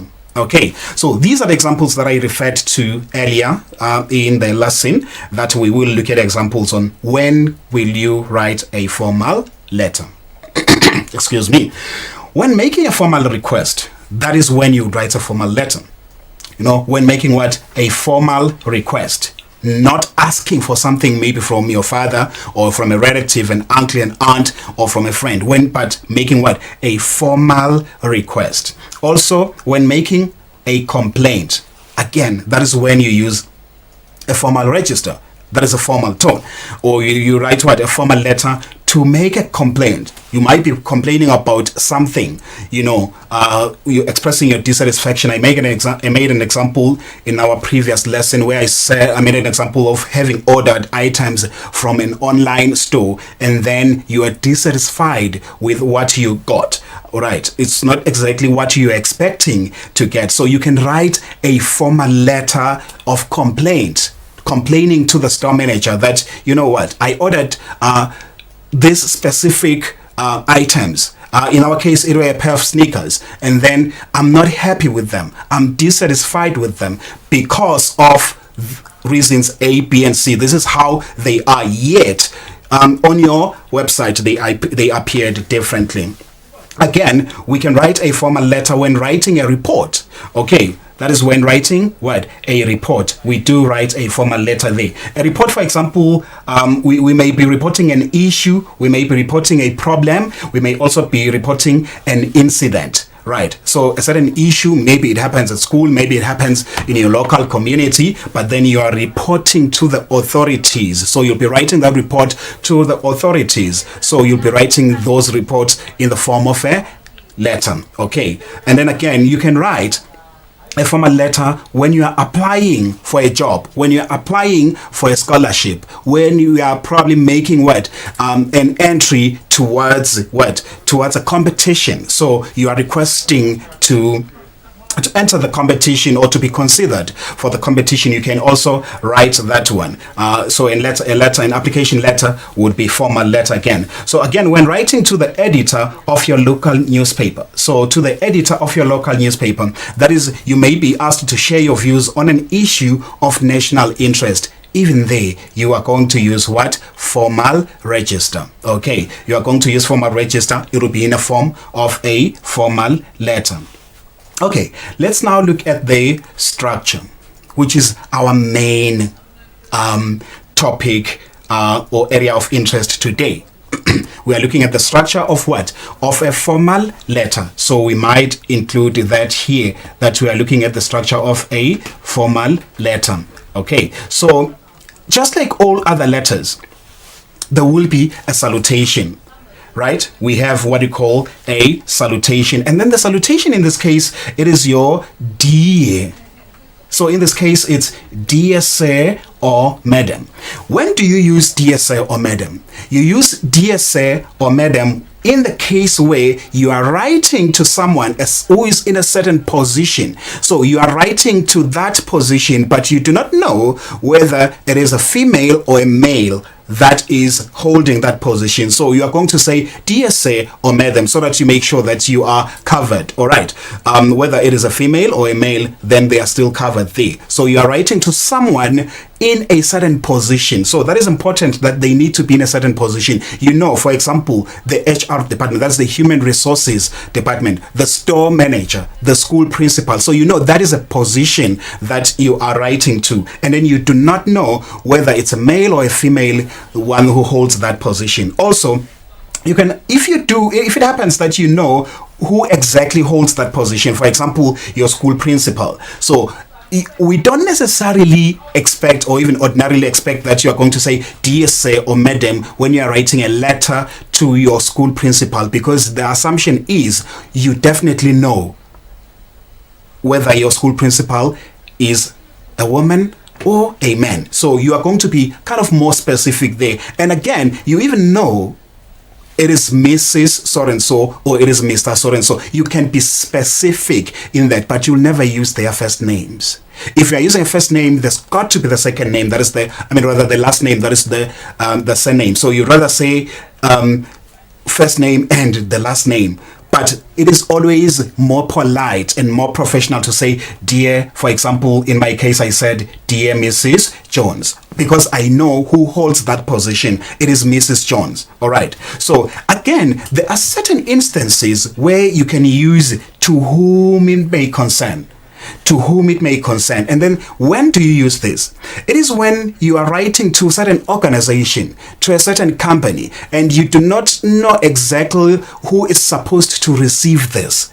You know, you are not writing directly to a certain position, like the manager, like a school principal, like the HR department, but you are writing to that company and you do not exactly know, and you are not quite sure who is going to handle your issue or whatever that you'll be writing about. So that is when you can use the to whom it may concern. And it's not something that we use that much in academic writing.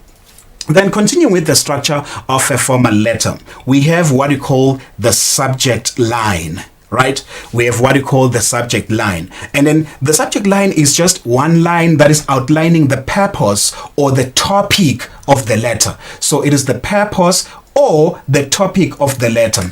And then, for example, this is what we refer to as a reference.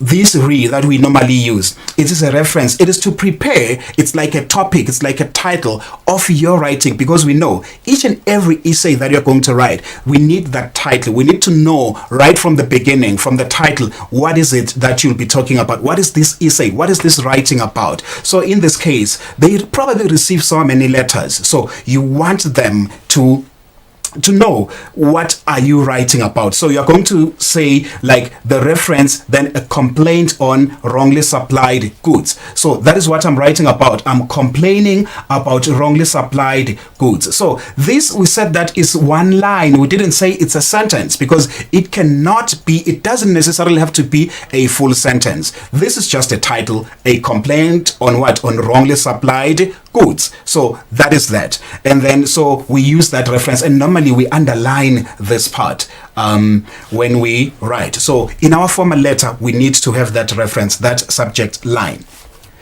And then moving on from the subject line, we move on to the introduction. That is when we start writing.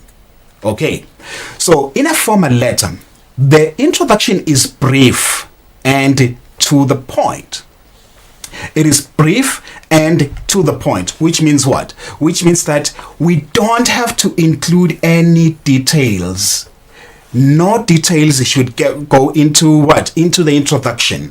For example, when you have when we write, we are normally guided through certain prompts, you know, from the question paper, that in your letter you should include A, B, C, prompt 1, 2, 3. You don't address the prompts in the introduction. Right. In the introduction is there just to serve its purpose, which is to introduce. It is going to introduce what you will be writing about. Okay. So that's why you say it should be brief. Unlike in an informal letter, that is a friendly letter, where you can first acknowledge and show that relationship that exists, like saying thank you for your last letter, it was lovely hearing from you. Here we do not. We get straight to the point. So it's brief and to the point. Again, in the introduction, just like all other introductions in any form of academic writing, an introduction should always clearly state the reason for writing. And then when we talk of the reason, basically we are referring to the purpose of your writing. Why are you writing that day? So here you need to clearly state the reason for writing in the introduction. Okay, and then here are examples here that I have. When writing a letter of complaint, you may begin your introduction with this sentence. I am writing to express my dissatisfaction about what? The state of the school toilets. You are being specific. You know, when you write the reason, you have to be specific. What is it that you are writing about? You are not talking about, I want to express my dissatisfaction about a certain issue. There are no certain issues here. You need to be specific on which issue are you complaining about. So moving on to the next one.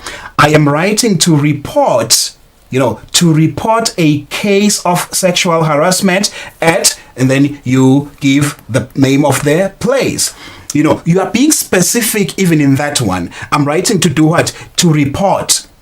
This is how you begin your introduction. We said that you get straight to the point. So this is getting straight to the point. I am writing to report. I am writing to express my dissatisfaction about this specific issue. I'm reporting a specific issue. Another one, which is a bit different, it doesn't begin with the words I am writing to. It says, Mr. Editor, kindly allow me to express my views pertaining the wearing of face masks in school. So it's pertaining what? The wearing of face masks in school. So I'm writing to the editor. That will be a newspaper report, obviously, or rather a newspaper article. So I'm writing to the editor, and what is it that I want? I want to express my views pertaining what? The wearing of the of face masks in school. So right from the beginning, right from the first line, the editor will know what is it that I'm writing about. So from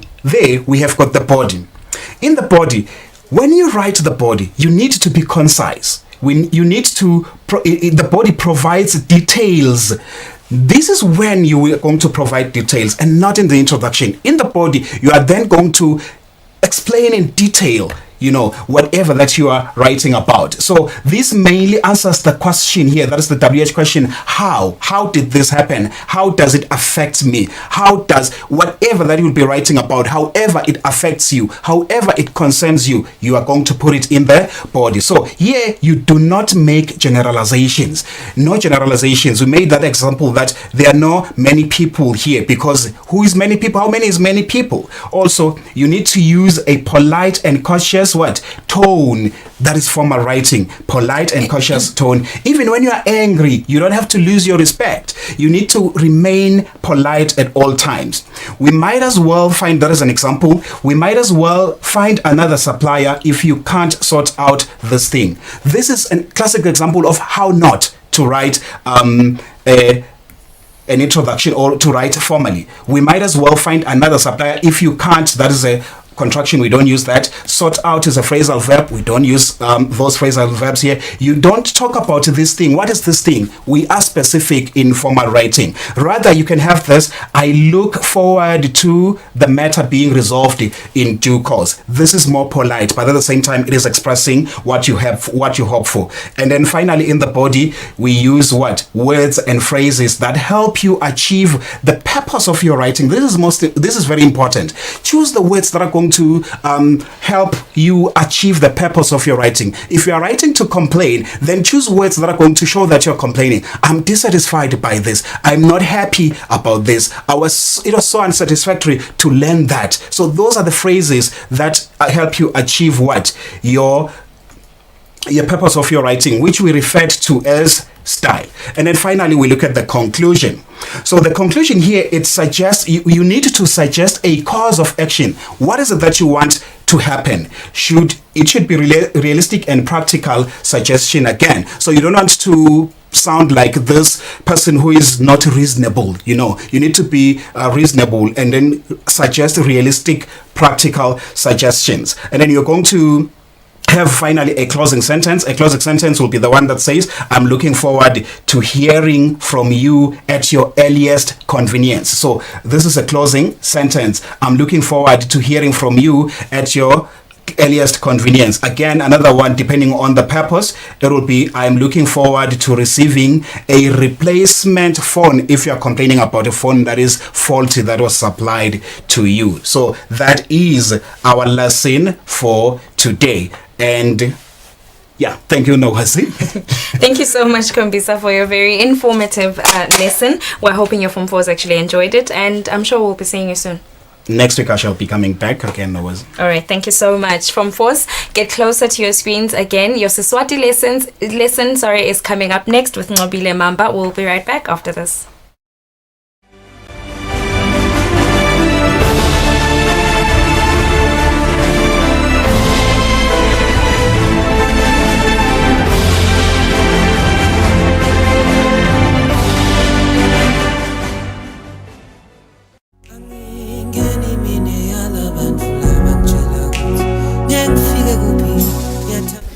Malangeni lamahle, gama lami ngingisanziso ngwakamathebula. Sibambisene nembutho wembube kulwa nekutibulala nekubulalana kwesive.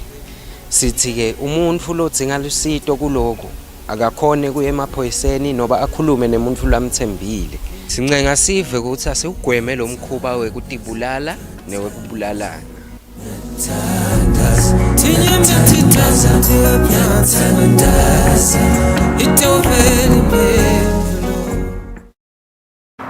Ever since I was a young girl, I always dreamed of playing golf. I swung and swung and swung until I realized my dream of becoming a professional golfer. The season so far has belonged to Nobuhle Dlamini. With a 5th ranking at the Sunshine Tour Order of Merit, a win in the Joburg Ladies Open and many other achievements under her name, Nobuhle Dlamini, the ladies golf champion, is part of the Supersport Let's Play family. The hours I spent practicing my golf swing and being physically active ensured that I was mentally sharp for my school books and the golf course. Now more than ever, as we stay away from school and stay indoors, keeping fit and exercise has become critical to maintain a healthy mind and body. Remember to stay safe and play it safe. I'm Nobuhle Dlamini and I'm proud to be part of the Supersport Let's Play family. TV license pay and win competition. Fabulous prizes up for grabs. Don't miss out on the TV license pay and win competition. The competition will run from the 30th of September to 10th November 2020. Prizes include set-top boxes, a TV set, DSTV decoders, cash and IT analysis for a winning business. To enter the competition by the Times of Eswatini, cut out the filled in strip and drop it off at any of the Times offices or upload cut out to https://tblcom.jelele.com. The competition is open to individuals 18 years and older and businesses too. Entrants must be in possession of devices which are capable of communication or transmitting or recording TV signals. The more the entries meet, the higher the chances of winning. Terms and conditions apply.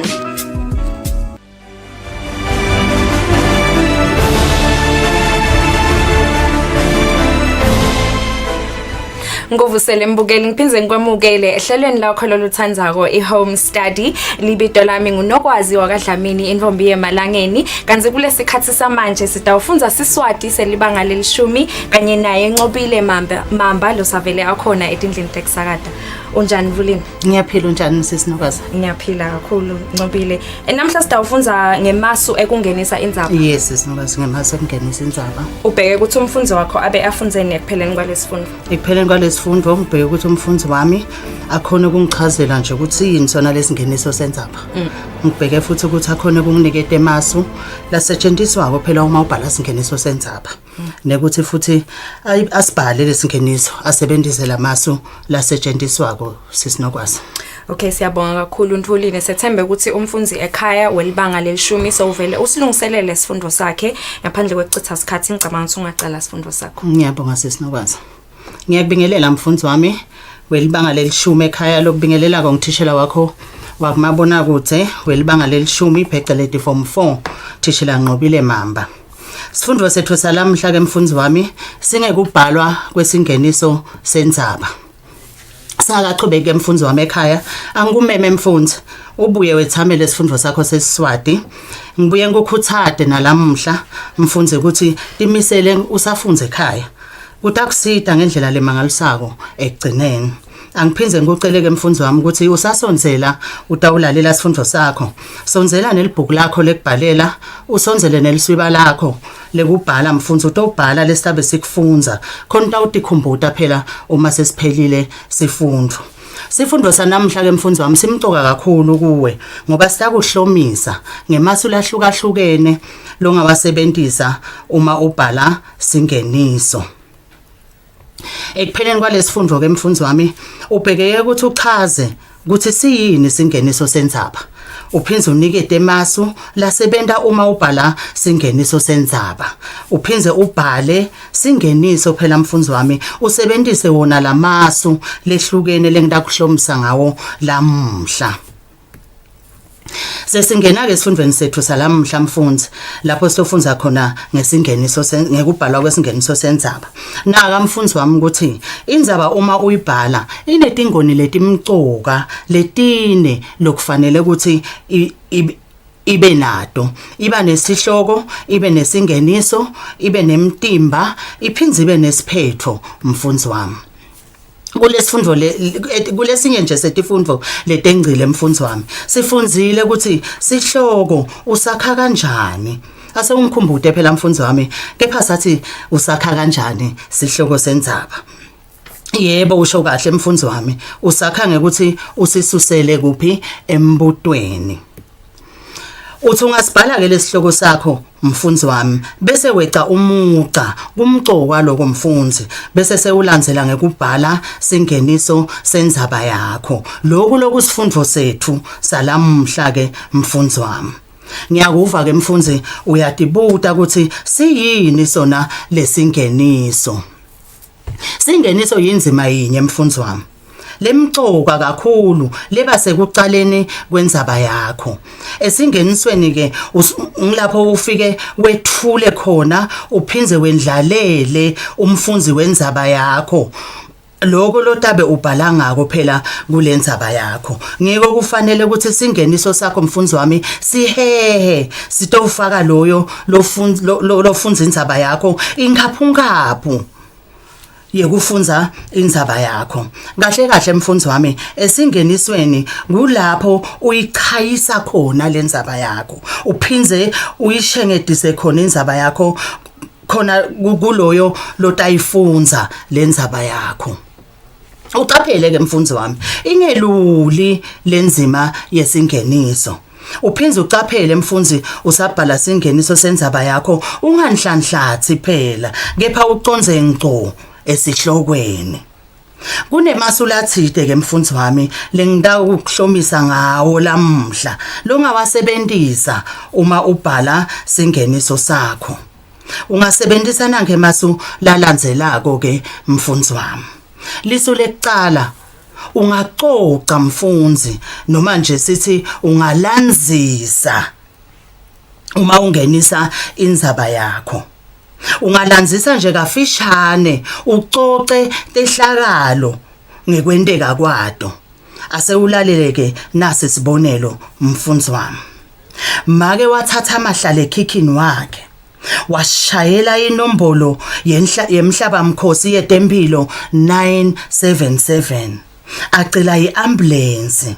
Wonke umuntu abesabinza athe cwaka sekuvakala nje kucuma kwemflomdzala asaphefumulela nasetulu nanoma ngibanabona nje ukuthi ngumatima. Kulesingeniso lesi ke mfundzi wami utawuheheka lo mfundzi walendzaba yakho. Ahehwe yini ngulokulandzisa lo sowukwendile walandzisa wacoca tehlakalo letitsite ngekwendakala kwato. Sehlakalo sekucala nje sithi make wathatha mahlale ekhikhini wakhe wathi angamthatha washayela inombolo yemhlaba mkhosi yetempilo wacela iambulance. Usabhala nje lesingeniso sakho lona lofundzako mfundzi wami sowuvele sowuhlahle emehlo sowumangele sowukanye nawe kuthi engabe kwakwente njani kuze kushayelwa 977. Lona lofundza indzaba yakho utawutibuta afune kujaka kuyofundza nemtimba walendzaba yakho phela mfundzi wami. Afune ukuthi eve ukuthi ngumuphi yena lo mflomdzala kubamfu labadzala labangaka nje ekhaya losagula kangaka. Uma ngabacuma acunyiswa ukugula utawufuna kuva ukuthi ucuma nje kwente njani. Ambulance inzini yona igcina iyafika yini ikhanza kunjani ugcina usitakele yini lo mfu lomdzala. Nako kulandzisa uma ngabe ungenisa indzaba yakho mfundzi wami. Liso lesibili ke mfundzi wami lekubhala kwesingeniso ungawusibhala singeniso sakho noma ungayingenisa indzaba yakho ngekubuta umbuto munye noma luchungechunge lemibuto lengadzingi imphendvulo. Lalela nasi sibonelo ke mfundzi wami. Wake wangena ebhilidini lelingumabukase Uvulelwe divalo delbilidi useta ungakadithinzi. Wake wanyathela sitebhisi santshuza nawe sakubeka etulu ungakadinyatheli letinye titebhisi. Impela tebuchwephesha tisilethelele okuhle kodwa kuleli velethu laseSwatini. Lesingeniso lesi ke mfundzi wami sitawudvonsa loyo lofundza indzaba yakho. Afune kwati ukuthi yini lenyelelethwe tebuchwephesha laveni. Utawendiwa yini na? Ngunayi nalichungechunge lemibuto losolo ulibuta lapha esingenisweni sakho. Libhilidi lelingimabukwase uvulelwe divalo ungakadithinzi. Unyathele stebhisi sintshuze nawe sithe siyakubeka etulu ungakasinyatheli lesinye. Impela shothi kusekukhulu latakuve emtimbeni lokulethwe yini tebuchwephesha. Indlela yesithathu ke kungenisa mfundzi wami noma liso lesithathu lengitakuhlomisa ngalo namhla lengenisa indzaba nakule sikubita ngekuthi libuka muva mfundzi wami noma liphenya muva. Ungayingenisa indzaba yakho mfundzi wami ngekusebenzisa liphenya muva noma libuka muva. Uma usebenzise lelisu leli ke mfundzi wami utawungenisa ngekuthi uqale ulandzise ngalokwendeke emkhathini noma ekugcineni kwendzaba yakho. Kungikhani emtimbeni wendzaba ubuyela emuva ulandzisa ukuthi kwendekani endzabeni ngesikhathini letekwa ngaso. Asibekise nje mfundzi wami ukuthi ekupheleni kwendzaba wagcina usesibhedlela. Ungaqala ngalo wakwenda uma uphaphama ubona lokuthi usesibhedlela. Kube ngikhani ke emtimbeni wendzaba usitekela ukuthi uphaphama usesibhedlela nje ufike njani khona. Ase ubuke nasibonelo ke mfundzi wami lesitakutshengisa kusebenzisa libuka muva. Ngavuka ngathi khanza ngikuleti inkulu tinhlungu. Ngilele kulamhlophe nke emashidi. Umtimba wami wonke uqaqamba ngetinhlungu. Ingqondo yami yazula yadungeleta. Ngitibuta ukuthi ngikuphi lapho ngikona khona. Ngendani ngifike kanjani. Lesingeniso lesi ke mfundzi wami umbhalo ungenise indzaba yakhe ngalokwendeke ekugcineni kwayo. Sitamheha ke loyo lofundza indzaba yakho mfundzi wami. Utawufuna kwade ukuthi kwendekeni ukuthi ufike esibhedlela. Bose unesikhathi lesingakanani kona usesibhedlela. Ufike wedwa yini noma nibanyenti. Kanjalo mfundzi wami. Nawe asungivedelele ungafisa kuva phela uchubeke ufunze lendzaba. Ngiyakuva mfundzi wami nami ngingafisa ukuva lokho lokushoko. Lisu lesine ke mfundzi wami kungaba ungayingenisa futhi indzaba yakho ngekuthi uchaze ligama lekungilona lingumgogodla kulesihloko sakho. Lalela nasi ke mfundzi wami sibonelo lesisuka embutweni lothi kuphahla. Kuphahla kungumsimeto lomdzala wesive semaswati lo wendiwa ngekuthi kuhlatshwe silwane kuphiswe emahewu labovu kuphinze kubhenywe ligwayi lemakhala. Uma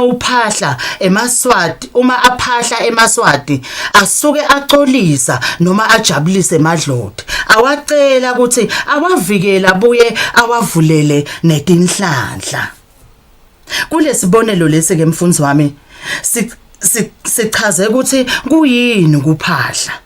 Sichazeleni ukuthi kuyini kuphahla kungoba kuphahla bekungilona gama lelingumgogodla kulesihloko. Lenye indlela yekungenisa indzaba yakho mfundzi wami noma yekubhala singeniso sakho ngunayi lesipita ngekuthi ngumakhuluma yedwa. Lelisu leli ke mfundzi wami kulapho khona utawusebenzisa munye umlingisi kuthi ethule indzaba yakhe.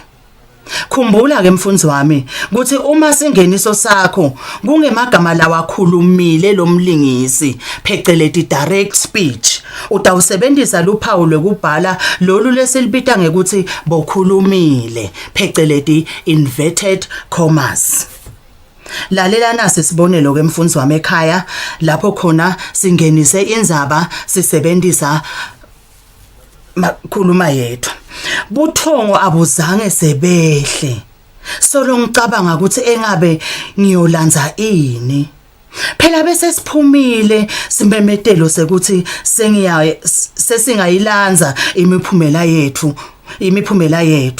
Ngathi vela ngishaya ngilolukhulu luvalo. Ngoba nase sitobhala talahleka tonke tincwadzi. Kwasala nje umbhukuthu wencwadzi yetibalo. Lesi singeniso mfundzi wami sisebenzise nje munye umlingisi wethula indzaba yakhe yekwethuswa kuyolanza imiphumela yakhe yeluhlolo. Sitamdonsa ke loyo losifundzako afune kwati ukuthi leti ncwadzi talahleka kanjani. Watilungiselela ngani ke usabhala luhlolo lwakho? Kwaphuma imiphumela lenjani vele? Kulesi ndzaba etshathi losibekako lapha esingenisweni. Lelinye liso mfundzi wami longalisebenzisa usangenisa indzaba yakho kungaba kuchaza umuntu noma uchaza indzawo noma uchaze simo selitulu. Uma ngabe uchaza indzawo mfundzi wami kungaba kusibekela nje asengithi ngumshado. Utasibekela ukuthi lo mshado lendzawo lapho kutaba nalomshado khona utawucala ngekungenisa ngalobumenge lobukhona lapho ngekhathi eholeni lapho kutawushadwa khona. Ase ulalele nasi sibonelo nasi ke mfundzi lapho khona singenise indzaba yethu ngekuchaza simo selitulu. Kwase kuyimpheka bafati lehlise imathethe impungane liqhwala lihlabe emkantsheni. Sasisolo sikhukhubele njalo kulelo hoko bebasifake kulo sisamele sijubo sethu. Lesingeniso lesi ke mfundzi wami sicala ngekuchaza simo selitulu salolu suku lolwendeka ngalo lendzaba. Kwakuyimpheka bafati lokusho ukuthi kwasekuya ngekushona kwelanga. Lalehlisa emathethe impungane lokusho ukuthi lalingane kakhulu kodwa lalenda njani lalithi fatha lingemi. Lichwala lihlaba kuphi emkantsheni lokusho ukuthi kwakubanza kakhulu. Sitamheha ke lesingeniso lesi lena lofundza indzaba yakho afune kwati ukuthi seyimpheka bafati nje ningene nini kulelo hoko. Nishushudwa ngemakhata nje nifakwe ngibani la hokweni? Sithini sona lesizathu sekuthi nifakwe hokweni? Bantu babe bahlala etindlini. Nendeni senimele sijubo nje. Sengephetha mfundzi wami. Esifundweni sethu salamhla sifunze ukuthi siyini singeniso. Sasho ukuthi inzima leba sekucaleni kwendzaba yakho. Yendlalela lokho lotawube ubhala ngako. Sibe semfundzi wami sahlomisana ngemasu lehlukahlukene ekungenisa indzaba yakho.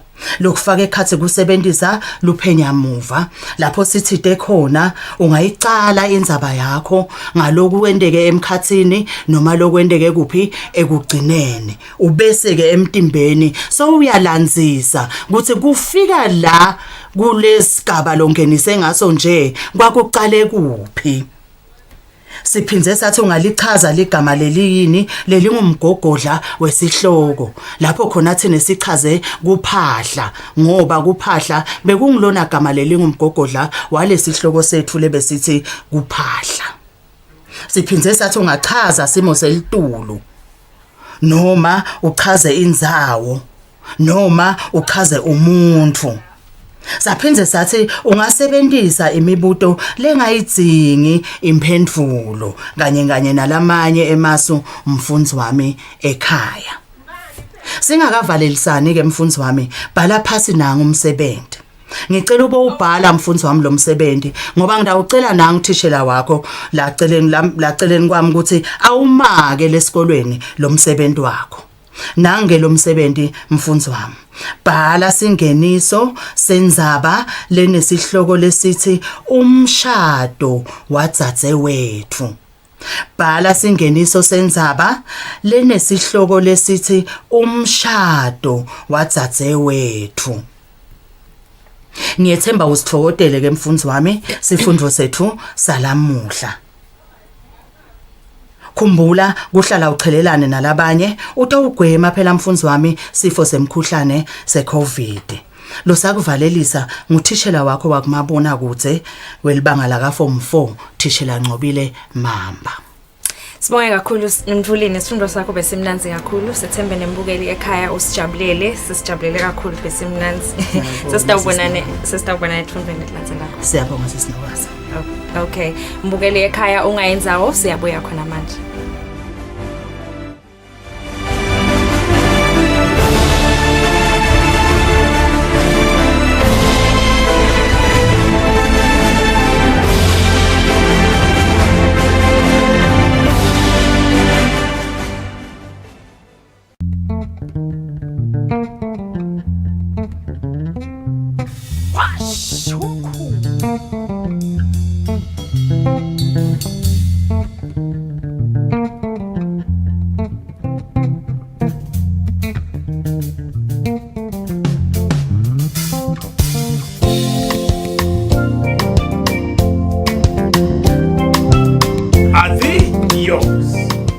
Ungabukela ke washa umkhukhu every Sunday at 3 p.m.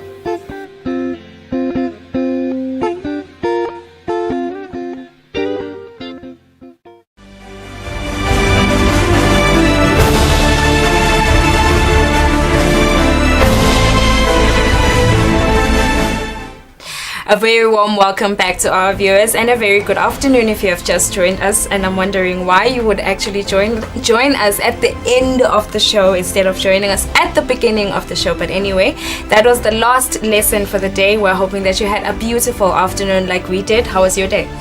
As always, it was fantastic. It was a really great day, and I actually enjoyed the grade 0 lesson as I always do. Yeah. How was your day today? My day was beautiful. Enjoyed the Form 4 lessons, the Siswati and the English lesson. Those were beautiful lessons. I really did love them. What does tomorrow look like? Well, viewer at home, from 2 p.m. until 2:30 p.m. we have the grade 1 and 2 religious education lesson, and the topic is worshiping God. From 2:30 p.m. until 3 p.m. we have the grade 3 and 4 English language lesson, and the topic is verbs. From 3 p.m. until 3:30 p.m. we have the grade 5 and 6 Siswati lesson, and the topic is Tinhlobo temabito, sorry. From 3:30 p.m. until 4 p.m. we have the Form 1 and 2 science lesson, and the topic is reproduction in humans part 2. From 4 p.m. until 4:30 p.m. we have the Form 4 religious education lesson, and the topic is the temptation of Jesus. From 4:30 p.m. until 5 p.m. we have the Form 4 biology lesson, which is the last lesson for tomorrow, and the topic is nutrition. The subtopic is nutrients. Thank you so much for that, Lerato. We are hoping that you are looking forward to tomorrow, jam-packed as always. And a reminder about our social media platforms, Facebook and YouTube, where we are live from 2 p.m. until 5 p.m. Please do not forget to hit that subscribe button and hit that bell as well, so that you know when we are live, you get a notification, of course. We also have a WhatsApp number which pops up from time to time on your screen. Please use it to send questions as relevant as possible, and we would love to talk to you, as Gwazi would always say, but we cannot, so please do not call us, just text us. We love you guys. See you guys tomorrow. From me, Lerato, and Nogwazi. See you guys tomorrow. Bye guys. Bye.